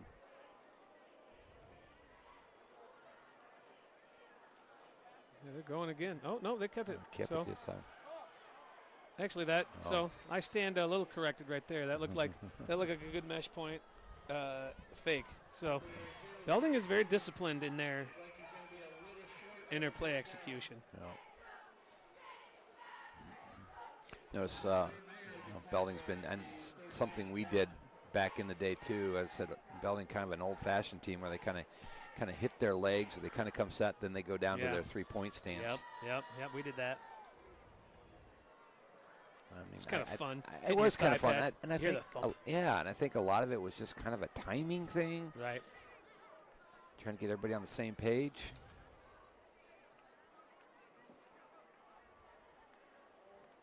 Power. Yeah, that's just wearing them down right there. I think so. That'll move the change there. Oh, the for the Black Knights. First and 10 here from right at the 20-yard line. Red zone defense. Here we go. Sparta's defense has been on the field a lot tonight. If we were looking at that time of possession, it would not be in Sparta's favor. Trap. Give it to the big guy that time. And that is a big fullback. Yeah. And I love how Belding carries out those fakes. They just don't go 2 or 3 yards and stop. I mean, they run it all the way out. Yeah. Well, that's the fundamentals of the T offense is you carry the fakes. The quarterback's put on a lot of miles tonight just by running fakes. And I think Sparta's done a pretty good job. I mean, just a couple times they've kind of. Well, they're reading their keys, right? Read the guards. Yeah. Play your gaps. Straight power. Oh. Now that's a much better job of coming up and tackling. Great job. He not letting the running back come to you. You came to the running back. So I think that's Charlie Alt out there, and he comes up a little gimpy, like maybe a little stinger in his shoulder, but he's getting back to the huddle. And talking about two-way players, Charlie, one of those. Yeah. A lot of two-way players for both these teams. But Belding looks like they have healthy numbers here for their varsity team. Could be some JV guys there. Oh, for heaven's sake. Another penalty. The old hard count offside.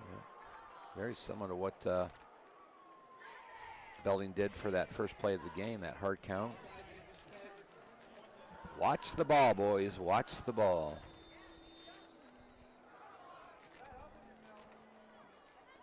Great crowd here tonight at Sparta Stadium.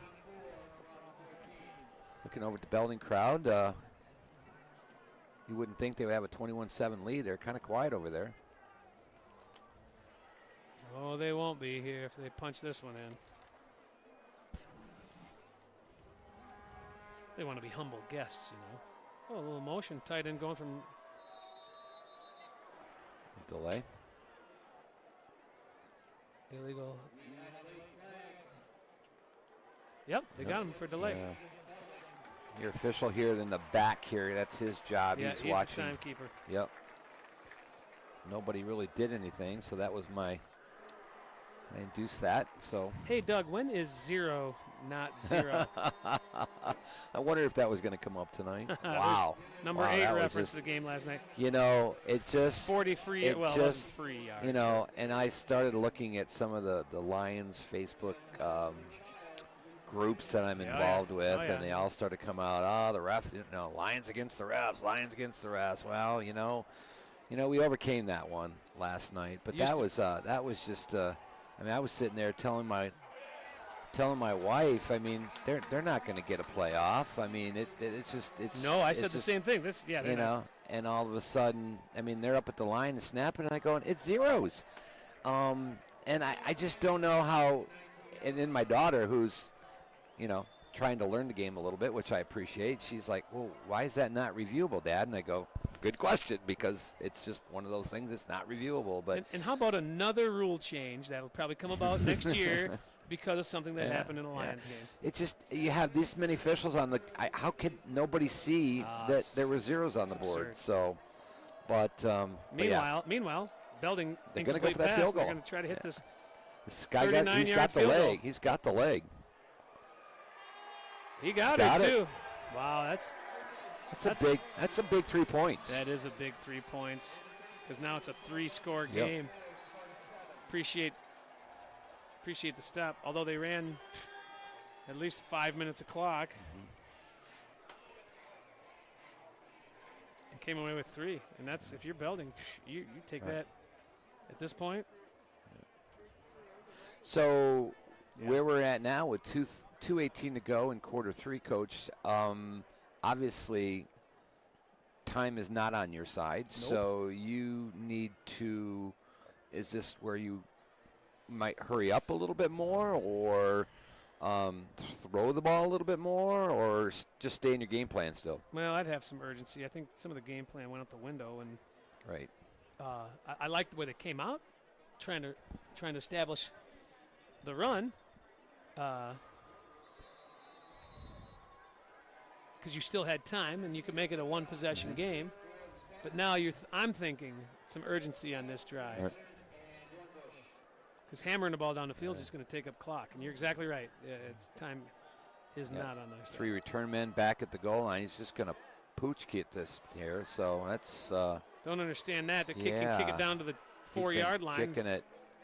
I'm not sure if he miskicked that or what happened. No, that's 2 in a row. That's 2 in a row. That's what he's been instructed to do. Just Again, like I sometimes said, coaches overthink themselves. Yeah. But yeah, I'm thinking it's Nick Gordon time. And I got to think Belding's going to be playing that soft Right. cover 3. Yeah. I mean, a little. We don't want to give the deep ball at all, so we'll let you throw that little stuff underneath, and trips here to the left for Sparta. So this looks like it could be some man defense with just one safety. How quick they go. Nope, it's a zone. Thrown to the outside here. Oh, running before he caught it. Yep, he sure was.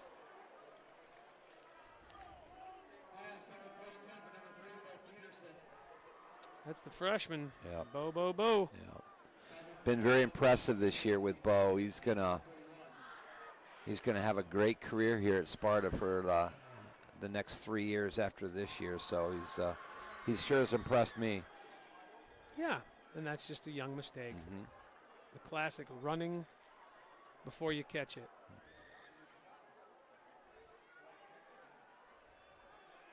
Oh, that's a great defensive play. Yep. That was going to be a catch. That was going to be a completion. Playing that seam, and the defensive back got enough depth. He might have knocked the wind out of himself. I think he did. Yeah, he's getting up a little gimpy. A diving play on the ball. Kind of ran.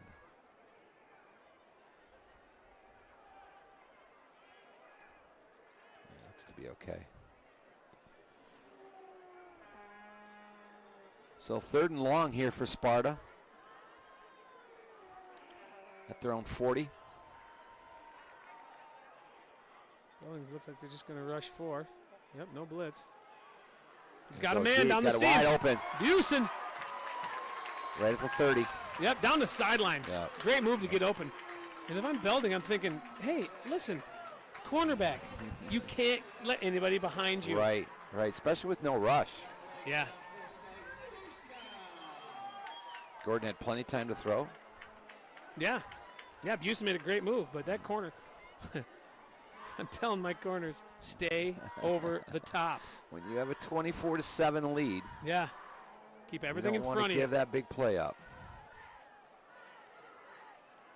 Sparta's going to try running the ball. Short side of the field here. Oof, man, there's some hard hitting going down on those edges too.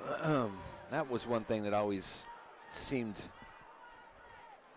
not a I don't know, just running to the short side of the field sometimes. There has to be a reason behind that. Well, if the defense overloads the wide side and you hit a seam, right, you might have less players on the short side. Sure, it makes sense. It just seems like you run out of room quicker and you get strung out type of thing. So real quick hitter here by Gordon. Timing is just off on that pass. Yeah, a little behind, little early and a little behind Busen. But you're right, mostly timing.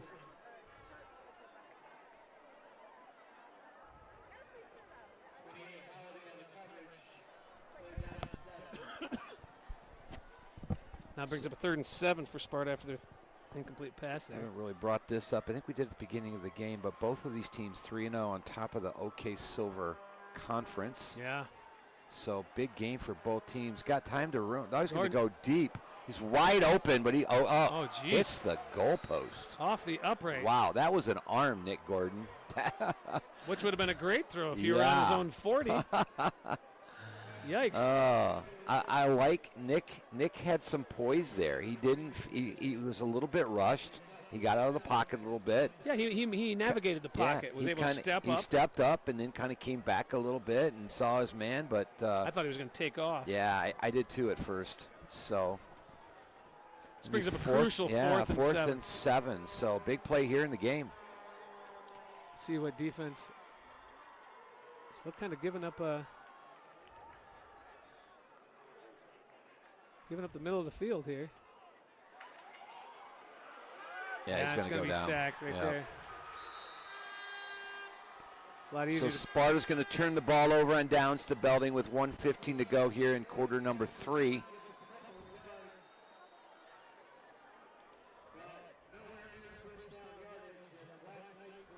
Have you ever been on the other side of homecoming, the visiting team? When you played high school, like usually you want to pick somebody for homecoming that you know you're going to beat.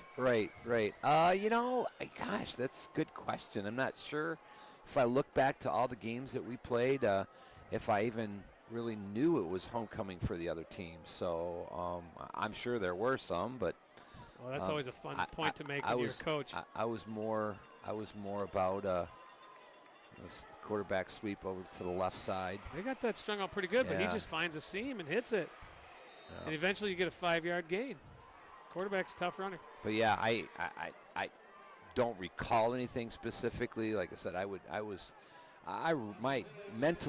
get into 3 hours before a game, man. I was in game mind. Listen to music, prep myself any way I can, and anything outside, I didn't really pay attention to. So, well, and you didn't have the social media circus. Nope, that we sure have did now. not. Sure did not.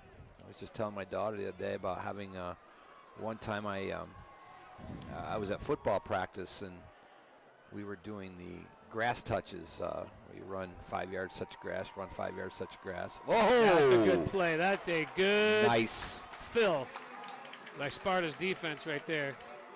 Is that Hunter Borma filling that? Yeah.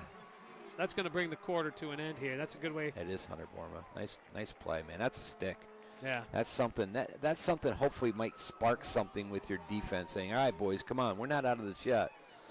This will be the last few ticks here of quarter number 3, so we'll switch sides. But, yeah, we were doing these grass pickers, and I was never one to complain, but I looked at my coach and I said, Coach, I can't do these. My head is just pounding. And he goes, Davis, you're all right. Come on. Just do it. So I tried to finish it, and then after practice, I couldn't even walk back into the locker room, and we had a pretty good distance to walk, almost from maybe here to where Ridgeview is. It was a decent walk, and wow. Ended up having to call my mom and pick me up, and I got home, couldn't go up the stairs. My head was pounding so much. Took me to the emergency room. Found out I had spiral meningitis, so I missed a game that week, and it was at Montebello. We played Montebello in Edmore, and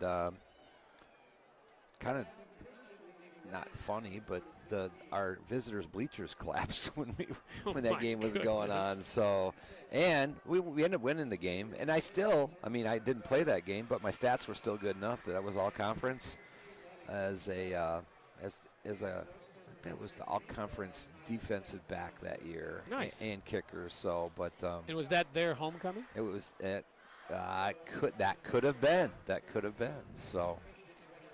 I'm sure everybody out there listening loves us telling stories of our glory days. It may not be doing much for those guys, but it's nice for us old guys to that's right, to remember those things. 3rd and 10. Quarterback is waiting, looking at the sideline, gets back under center. His trap, just good old-fashioned trap. Yeah, and my guess is Belding will not put this ball in the air. No, they're going to punt this ball. Yeah. It's going to be 4th and 7. It's going to be a punt. So when I was a junior, we went from Alpena.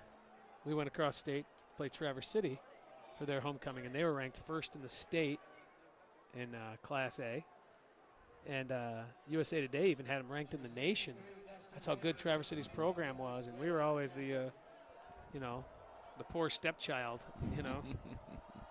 getting beat by them every year. Here comes that punt. This must be some type of new formation for the punt where Yeah, he's going to run it. That's an. Yep. I'm guessing that's a punt option play. It is a punt option play. Okay. Yeah. Wow. He can read it and punt it, or he can All right.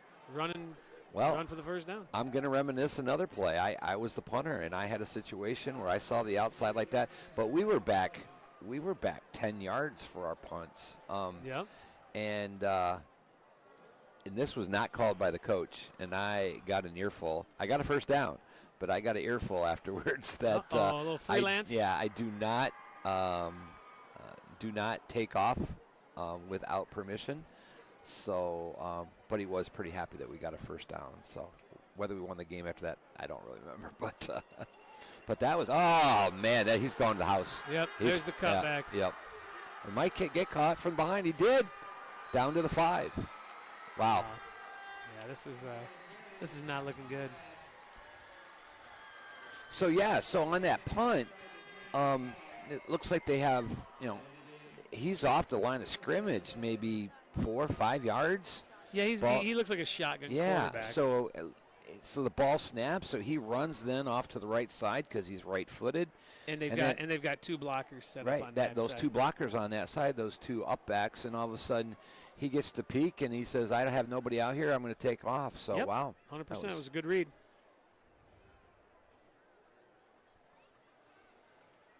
So to finish my story, we went to Traverse City, and on a rainy, cold night, we beat them on their homecoming in overtime, 12-6. Probably one of the biggest upsets in the state that year. And we also had to. They pounded in for the 2-point conversion. It looks like Sparta's touchdown. That's their touchdown. Oh, excuse me. Yeah, they were at the 5. I was getting ahead of myself. That's all right. Yeah. Even worse, a touchdown. Can we only give them 2 for that, though, please? So after that option punt and nice long run on that. Just a power play where he cut back. Yep. So nothing fancy. I don't want to blame it on tiredness, but defense has been out there a long time tonight, and they're just giving up a lot of yards at this point. And they're going to be offside here. Another penalty. We're easily in double digits in the flags here tonight. Belding's declining the penalty. I might accept the penalty and run for 2. Yeah. Coach is happy with their 30 points, so he's just going to kick the extra point. Kicker's got a nice leg, as we saw with the field goal earlier. Yeah, he's a good kicker. Holder's done a great job with errant snaps. That's a good snap, good hold, and a good kick. Yep. So with that said, 9:54 here to go in the 4th quarter. Belding with a commanding 31-7 lead over your Spartans. So when we're picked for someone else's homecoming and we go and beat them, our little phrase was, "They're going to be slow dancing tonight, boys." Or tomorrow night, whenever the dance is.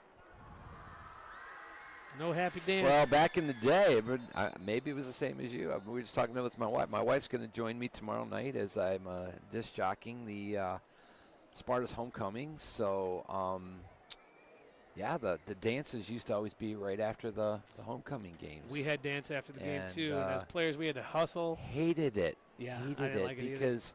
Couldn't take your date out for dinner. Yeah. In my senior year, we did lose our homecoming game. I do remember that. I was the homecoming king.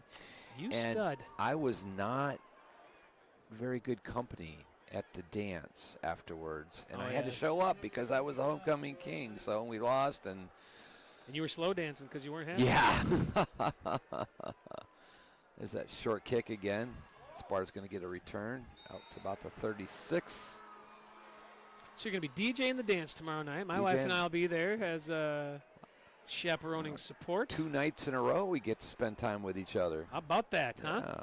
I'll be putting in the request for you. Well, maybe Paul can come. We can live stream that too as well. Yeah, what do you think? Paul, you get up here and I think we should have Paul bring his guitar. There you go. Paul, we'll get Kevin and Paul with their guitars and Yeah. I'll sing with jam them. out, We'll yeah. have a little jam session. The kids would love love that. Love that. In lieu of the music that we may be playing. So I think you play your genre and my genre music. We get some it'll be 70s and fun. 80s going here. yeah, Huh? you know, and if they all leave, you and I will be there, man. We have our wives. We'll have a good time. Oh, Us cut and the back there. teachers. Us and the teachers will have a great time. Nice 9-yard run by Charlie Alt. That was a nice run. Now, Yeah. so now Sparta is just thinking, hey, let's just grind one out here. Yeah. So there does seem a little bit to be a little bit more urgency. They're not in the huddle too long. They break the huddle pretty quick, get up to the line of scrimmage. Yeah, but they're running their base stuff here. They're running their Delaware T, the Gators, the buck sweeps, and they caught him on first down, but Belding quickly adjusted. They've seen this on film.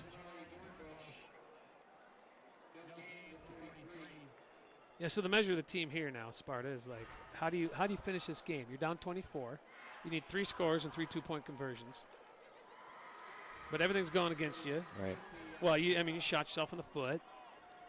How do you finish the game? well, That's what I'm on yeah. the sidelines And asking. Guys, And I keep also playing. think there's still, and correct me if I'm wrong in regards. Nice cut back there by. oh, that's that's a got to be late late. hit. There, That's we a late finally hit, got yeah. one.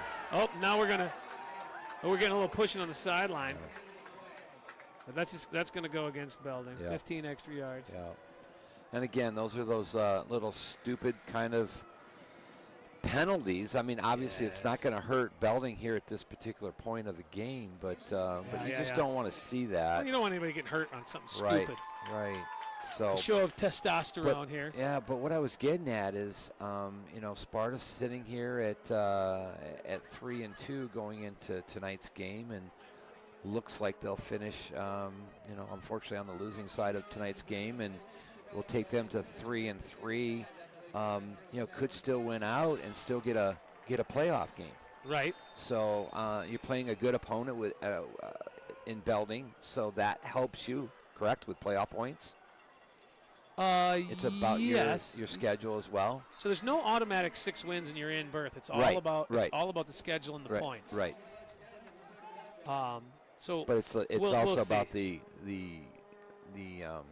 as I was listening to the talk show 96.1 on the way here tonight, and they were talking about a team that's 3. They were 2-3, and they were still in the hunt for playoffs because of the schedule they play. All these teams that they play that are very tough teams. So, I think there's another flag. That's probably going to be a hold out there on the edge. Yeah, it's usually where that happens. Unless it was a face mask, but I didn't see any heads get turned. Yeah. Sparta's backing up already. That's probably close to the 15 number on penalties tonight. Oh, easily, Doug, easily. It's laundry night here for the Yeah. referees. They're throwing lots of laundry on our field.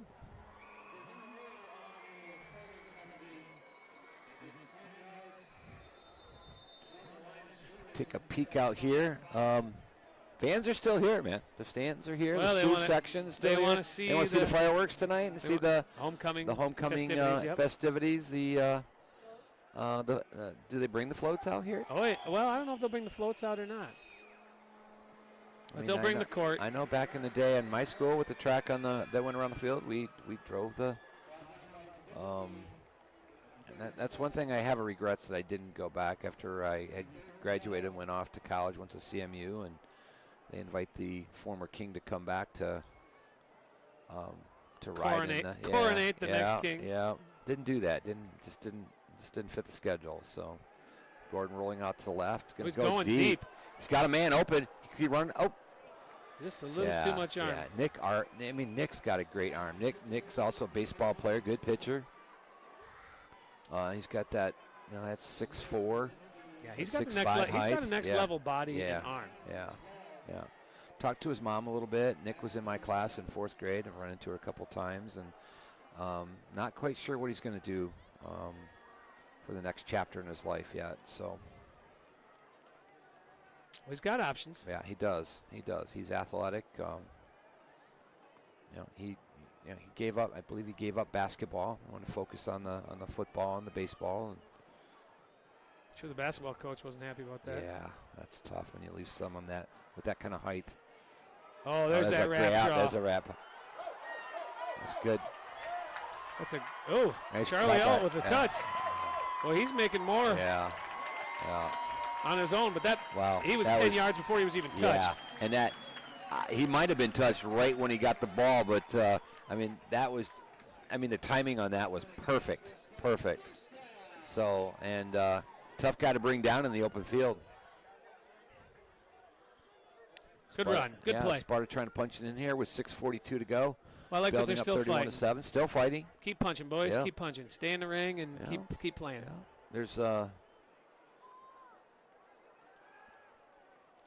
a lot of life lessons to learn in this game, and not giving up. Correct. And we were listening, and again mentioning we were listening to 96.1 here, and there was a guy on the radio, and he was talking about the Kelloggsvilles, the Godwin Heights, these teams that just they haven't won a game this year, but they keep coming out and they keep playing. They go to practice, and there's a lot of character building with that. You cheer for those kids. Oh my! Got him. Oh. Touchdown. There was nobody back with the jet back. I mean, if he wanted to, he could have thrown it back the other way. But that's a great throw for a touchdown. Yeah. That's a good ball right there. That's a good ball. He's going to go. I think Chapman's going to try to go for 2 here. Oh, he has to. Yeah. He has to. Yeah. Try to make it a 2-score game. Yep. Come the Spartan flags flying and running around the track. Yeah. Again, that just shows the character of your team, the character of your coaches, and we're not going to just come out and lay down and just walk away from this game. So, punches it in for 7 with 6:24 to go.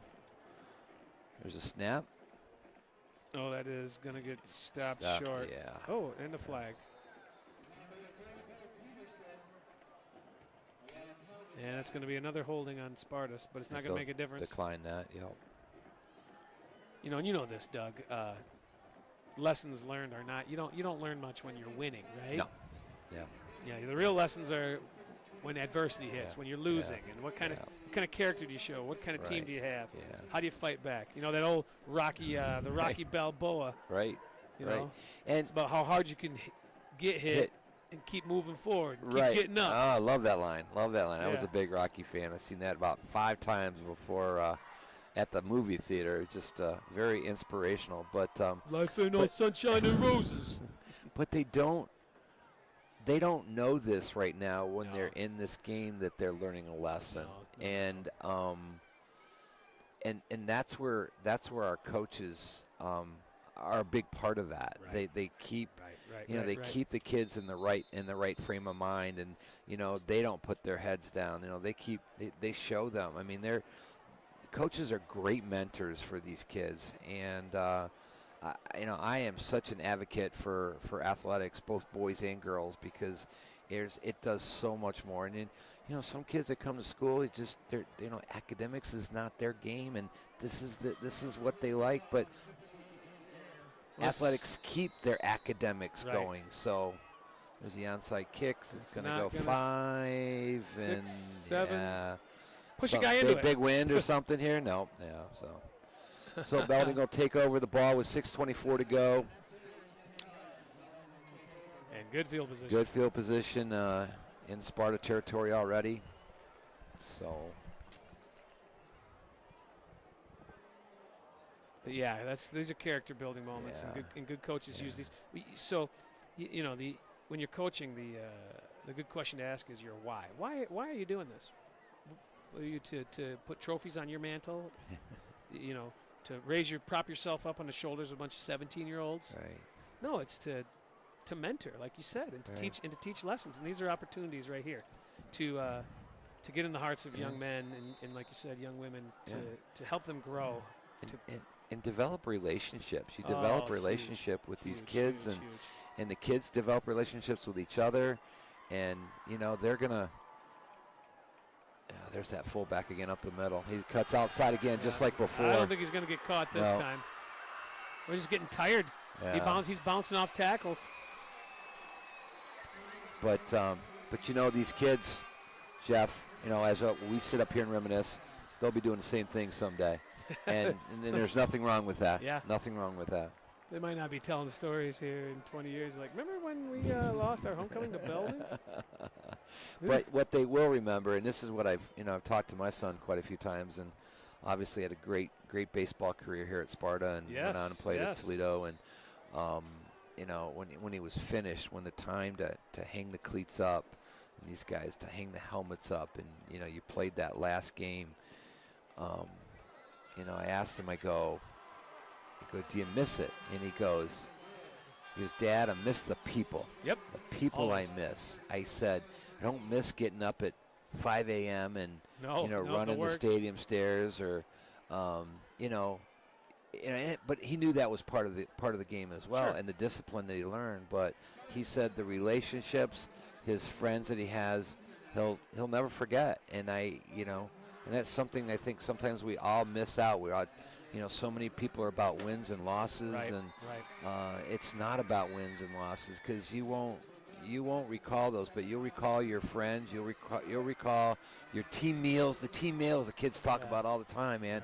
Those are a riot. Those are so much fun. I do disagree with one little statement there.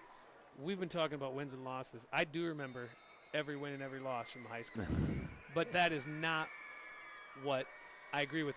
All the rest of it, and as a coach, right? Like you remember the losses more than you remember the wins. Oh yeah. But you remember the kids. You remember the pats on the back. Yeah.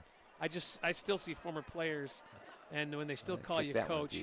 Oh yeah. And they still come up to you and talk to you and smile and are thankful for you. I mean, that's out to the 15, another good kick. Yeah.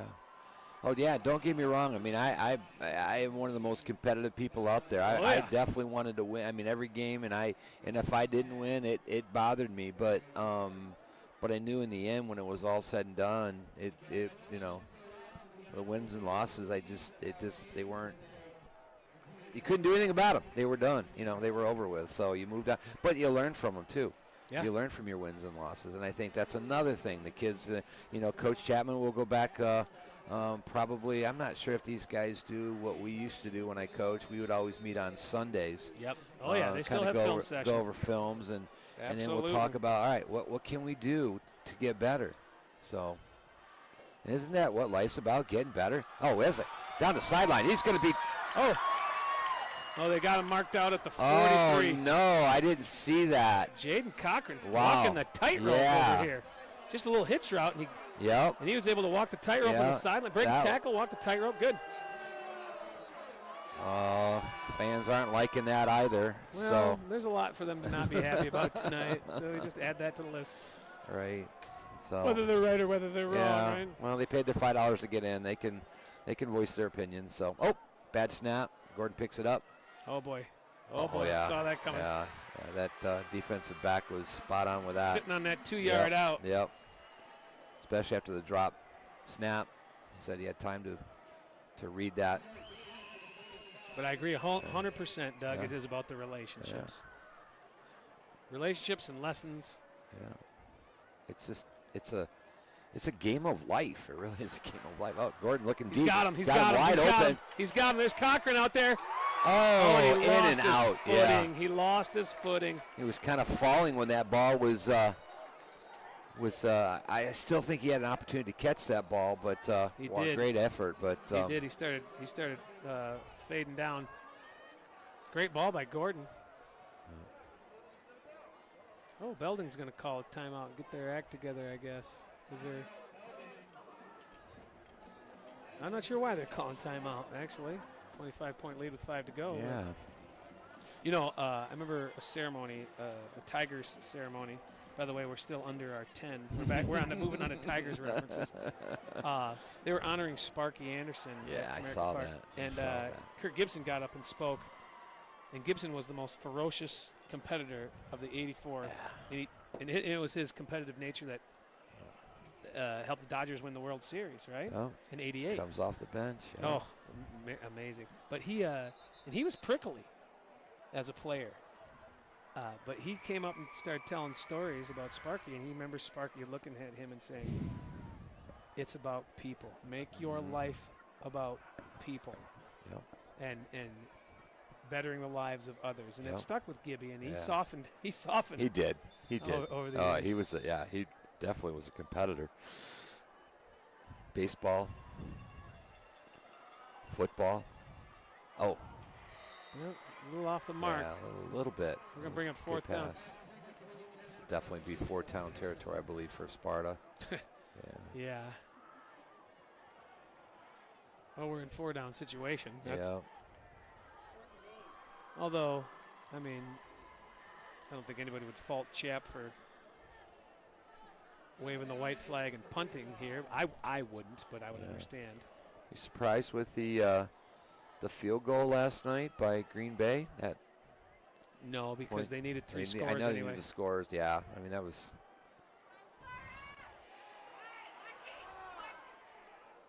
Got him. Oh. Got him. And bounds. You think we're going to get the catch? He's going to get the catch. Belding He's gonna coaches get a over catch. there. Belding Yeah. coaches are waving it off, but we don't pay them to make these decisions. Great rollout by Gordon. Yeah. And that is a when the play design falls apart, the receiver learns to come back to, come the back. Yep. quarterback. And he kept both feet. Yep. Only needed one, but it looks like he got them both down. Oh. And there's Jaden Cochran. Yeah, He's I made some think great there's- plays, and then he's Yeah, but that's. I mean, just Couple through getting his back hands, to the yeah. field. It's just.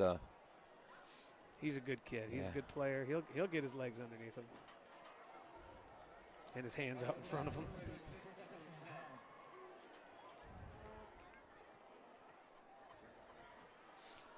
Well, Sparta's still playing with some urgency here, though. Still wanting to go down and score. And again, with the youth on this team. Now I know Nick Gordon's a senior, but these young guys out there, keep playing, Right. keep playing. Oh. He's going to go deep again to We Cochran. are going deep, and that ball is Yeah, uncatchable. nowhere near to be I caught. think he was thrown to that person running in lane 1 down there. Yeah, who is that little guy? Sorry, Nick, we got to bust your chops a little bit on that one. Again, showing off his arm, though. Oh, no doubt. Nice spiral. You know, He's seen Ricky Vaughn had a good arm too for the Yeah. Cleveland Indians on Yeah. Major League. What'd they call him? Oh, what was that? Wild thing. Yeah, wow thing. Charlie Sheen. So I have not seen, though, this year, and maybe you have, Jeff. Pass protection. Hold on. Yeah, go ahead. Who is the backup? That's going to be Busen. He was the backup last year. He's the backup again this year, but he's playing receiver. Oh, no. Okay. Tackled by the ankles here. That is Dornbush. No. Yeah, Jamari, yeah. But he comes up a little gimpy. Sparta's hustling, though. They're getting to the line, looking for a call. Yeah, Brings up 4th and 4. 4th and 4. Don't need a touchdown. Just need 4 yards to keep it going. Ooh, that's got to be offside. Yeah, look at her. Just, Are you real? Was that not offside? somebody, I mean, is either offsides or movement on Sparta, Yeah. but nothing was called. Nothing was called there. Oh. And now we're gonna get Unsportsmanlike. Yeah, That's from your yeah. sideline. Yeah, I think. I don't think that's your. I think that's a kid on the sideline. I don't think that's a coach. Yeah. Yeah, I don't like to see that, Yeah. but they do. But Sparta has beef here. No, that might be the coach. Who's the coach here with the headset, the black on? I'm not sure of the coaches out here except for Chapman and Aarons. And Tim Roskamp is the Okay. JV coach in the black, Okay. and Logan Crandall's the offensive line coach. Nick Aarons. Speaking of JV, congratulations to them last night, beating Belding, who was undefeated. Oh, all right. That's. Yeah. I didn't know they were undefeated. Yeah, I know they got were the win. undefeated, and they won. I believe it was 15-7 maybe. It was close. So it yeah. was a close game. So low scoring, but congratulations to them. It's always great to see your younger programs being successful. Yeah, it's good to win. It's good to win games in any level. I think we prioritize at the middle school level and even freshmen. Coach Chapman says, play the kids. Get kids playing time. Teach them, coach them, play them. Yep. Wins and losses, we'll worry about that later. And hopefully get them to love the game and have passion for the game, because you don't want kids just coming to practice just to come to practice, and have a little fun when you're out there. I mean, I think that's something that gets thrown out the window too sometimes because of the competitiveness of high school sports and youth sports. To be honest with you, is that the fun has kind of left the game a little bit. I mean, I just remember, Jeff, I'm sure you did too, when you were a kid, man, jumping on your bike with your bat and your glove, heading off to some field somewhere, and just having a pickup game. You got 5 or 6 or 7 kids, and do the same thing with football, and you just don't see a lot of kids doing that these days. Oh my goodness. Exactly. Yeah. Exactly. I played more backyard football than backyard football or garage or driveway basketball, because everybody had a hoop up there on their. So backyard wiffle ball. And wiffle ball. Gotta love wiffle ball. Oh, yeah, for sure. We actually started a tradition that lasted a long time. It was my senior year, and when our season was done, one of our assistant coaches was student teaching. He was 5 years older than us. Graduated from Alpena High. Shout out to Brian Tippman and his group of friends. Played at Central Michigan. Played football there. Well, his group of friends and my group of friends, 5 years apart, but we were connected because older siblings. We decided to challenge those guys at a football game, and they had been playing the day after Thanksgiving for a few years, but we came in and started this new tradition, my friends against his friends, and every year, the day after Thanksgiving. Nice. We played in a. Oh, there's fumble. a fumble. Let's pick it up and go. There he goes. There he goes. Looks like we're going to take this one all the way back. Nobody there to stop him. Touchdown, the Sparta. Score. That brings this crowd to life. There we go. I didn't catch the number on it. Was that 10? Yeah, again, tough to see these numbers on these jerseys. Going to have to talk to the equipment manager next time they order uniforms. Could have been Max Benham. Sophomore getting some playing time. And if it's not, well, then, Max, you just got a free shout-out.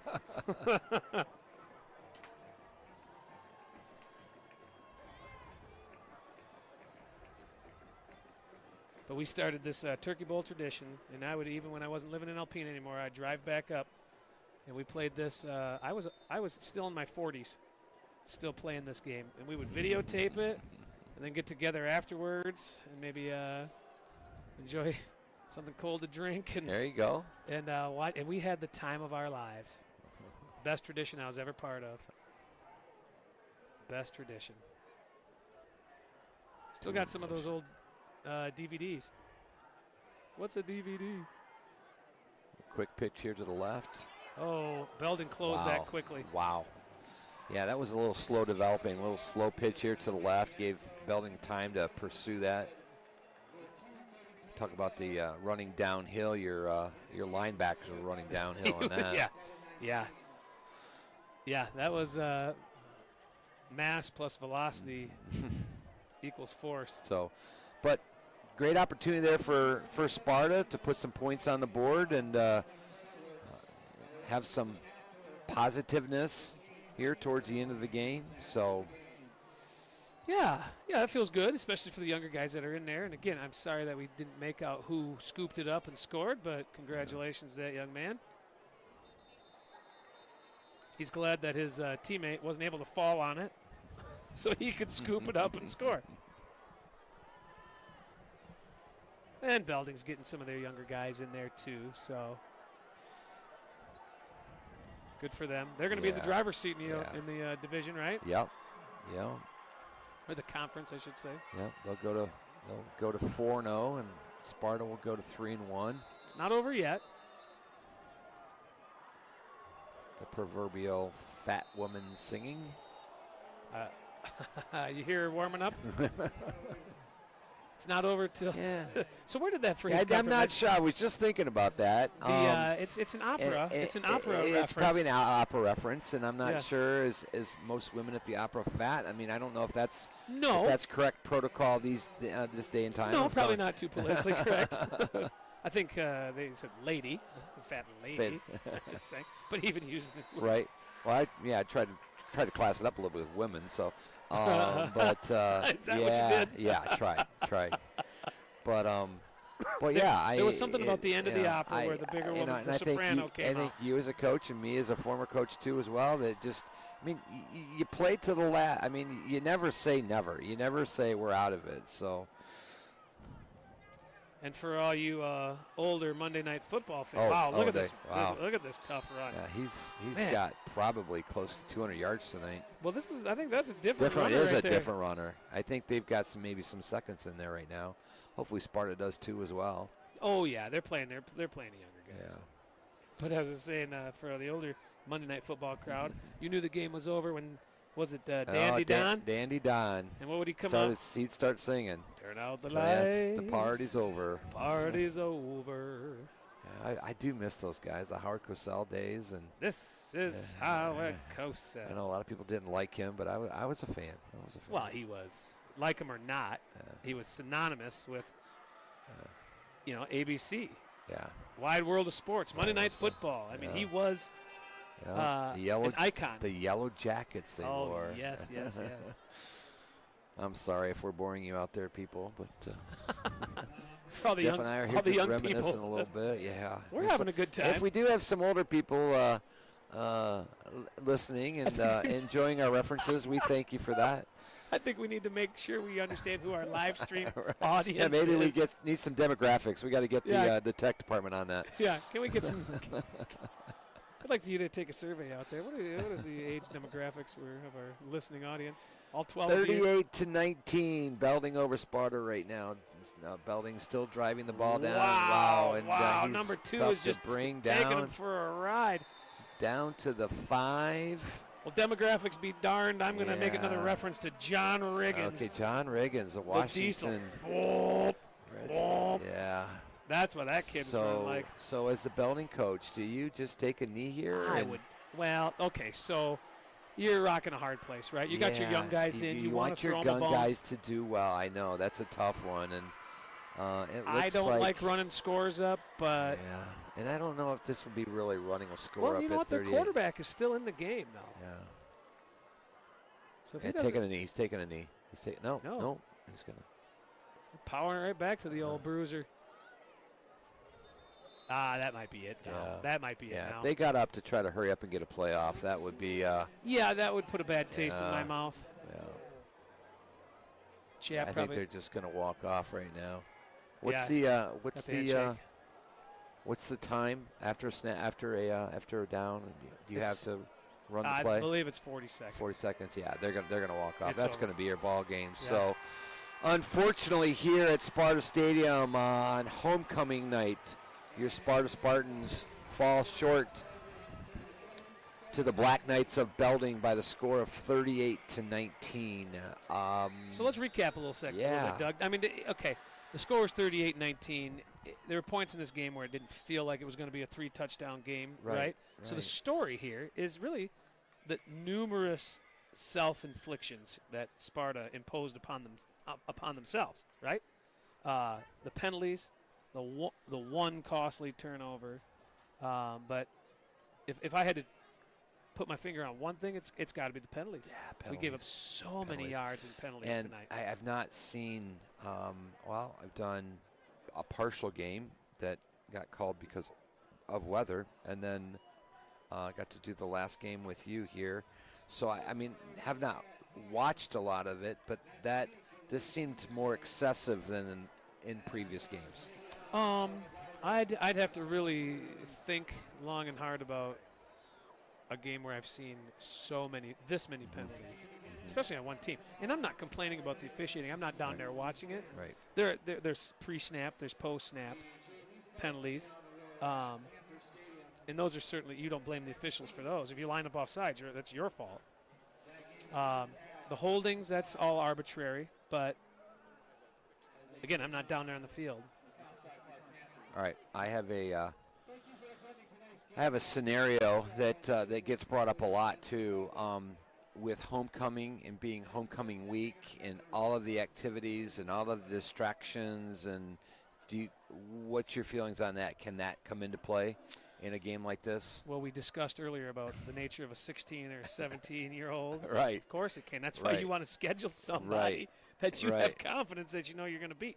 Of course, the enthusiasm of having Belding here could increase the focus, but everything comes into play. Right. And that's why, again, as coaches, your job is to go back and put your arm around the boys and watch film and see what you can do to teach, because coaches are teachers, right? So, Absolutely. So yes, could it play a factor? Of course it could. Do you use it as an excuse? Absolutely not. Nope. Absolutely not. not.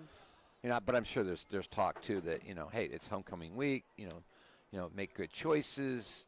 Obviously get your rest, get your food in, have fun. Right. But right. But we got to play a football game on Friday. So. Right. And that's the ultimate. And that's the ultimate task. Right.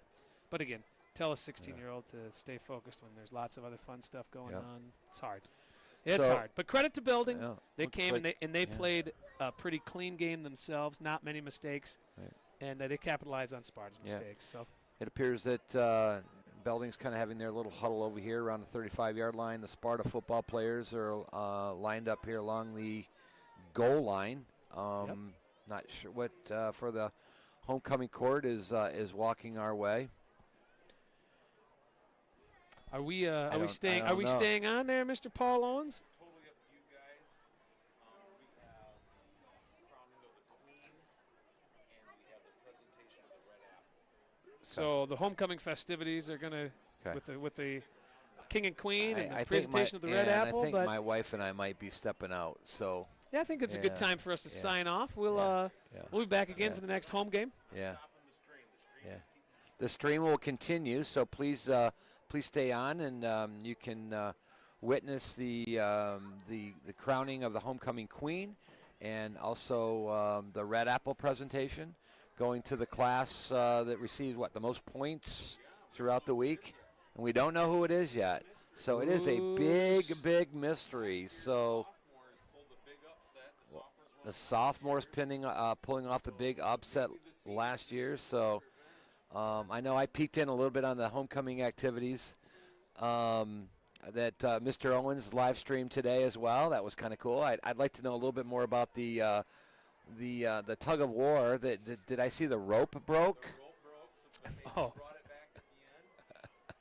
That is. Was that sabotage somehow? Did somebody? That's a homecoming no-no right there. Right, but anyway, once again, I want to thank Jeff for being here. Mr. Davis. It's a pleasure, and Paul Owens in inviting us over. Excuse me. Is it next week? Next week here. Next week's last home game. One more home game. Looks like I'll be back here. Jeff and I will be back here again next Friday. Mr. Owens doesn't have to worry about texting anybody or finding anybody. He's over here clapping. So we enjoy it. The pay's not great, but it's it is great. We get a slice of pizza or two and fill our bellies, and it's a fun time. Not the first time I've worked for Pizza Doug. So. Yeah, and of course Jeff and I can sit up here and reminisce glory days. Yeah, a little Springsteen. Pass you by, so glory days. Maybe we can have that piped in.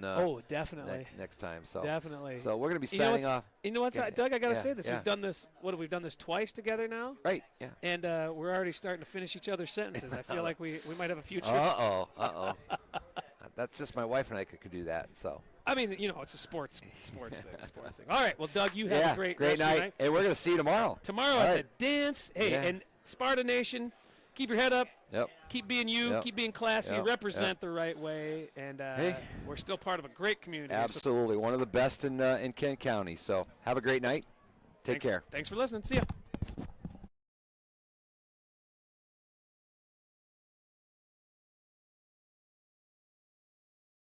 We've handed off from the play-by-play to the pageantry, which is Sparta Homecoming.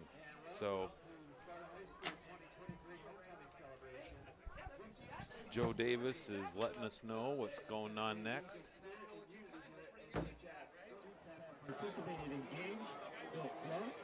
Created class t-shirts, collected food for local food pantries, and performed mock rocks. But mostly, we celebrated all the wonderful things about being a Sparta Spartan.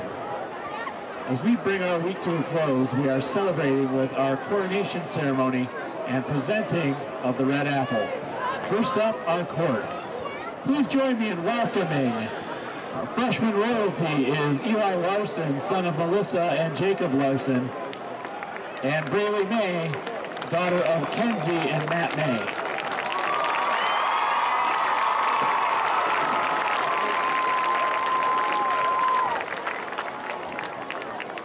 Sophomore royalty is Charlie Alt, son of Therese and Scott Alt. Beckett Duff, son of James Duff. And Starlight Potter, daughter of Kristen Lancaster, Drew Potter, and Jim Lumbert.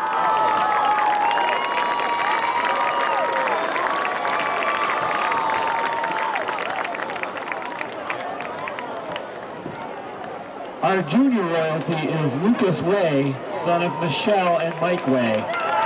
Joanna Jakes, daughter of Aaron and Nick Jakes. And Caitlin Vanderwerf, daughter of Angie and John Vanderwerf.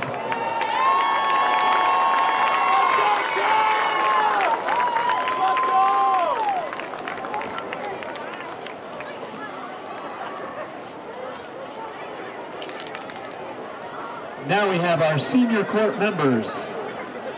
Jamari Dornbush, son of Brooke and Kyle Dornbush. Grace DeGraff, daughter of Kim and Drew DeGraff.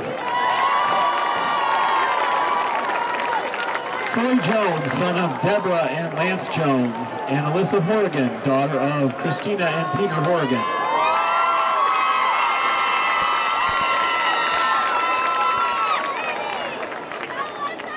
Nathan Speck, son of Erica and James Speck, and Liberty Schaefer, daughter of Lily and Doug Schaefer.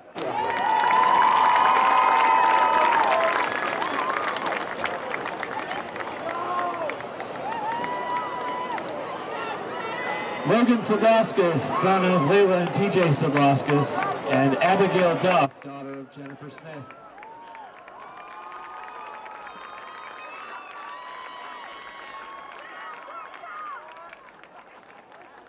Tanner Bornis, son of Aaron and Kevin Bornis. Ella Emmons, daughter of Debbie Phelps, Michael Phelps, Tim Emmons, and Jera Kingsley.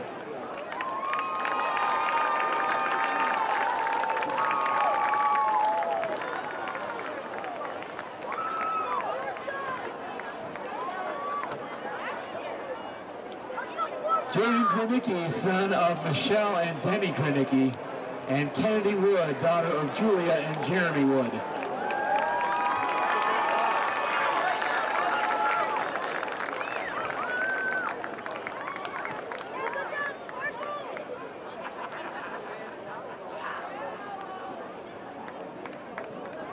Also joining us this evening is our 2022 Homecoming Queen, Kirsten Becker, and Homecoming King, Gabe Baldini.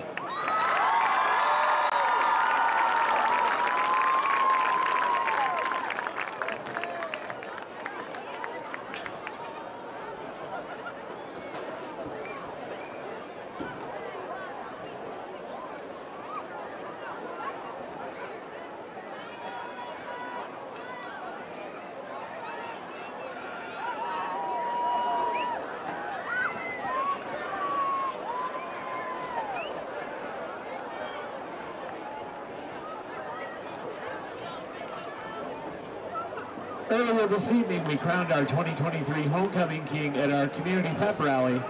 Please join me in congratulating our 2020 Homecoming King, Jamari Dornbush.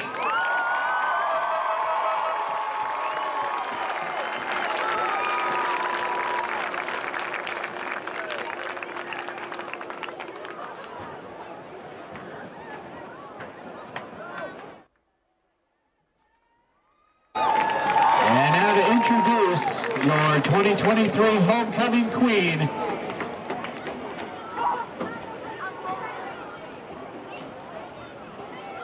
Grace DeGraff.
The 2023 mock rock competition, 4th place went to the sophomores.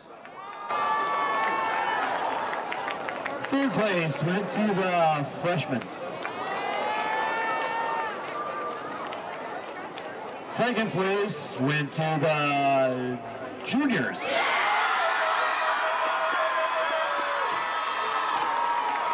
And 1st place to the seniors.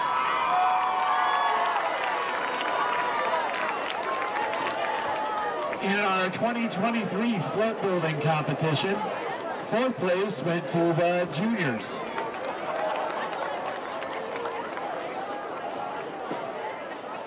3rd place went to the seniors.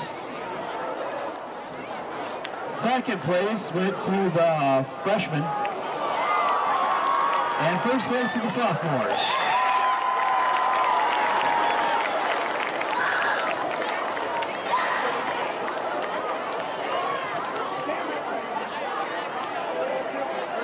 It was a super busy week with great competition for the coveted Red Apple Award. In the final race for the Red Apple, 4th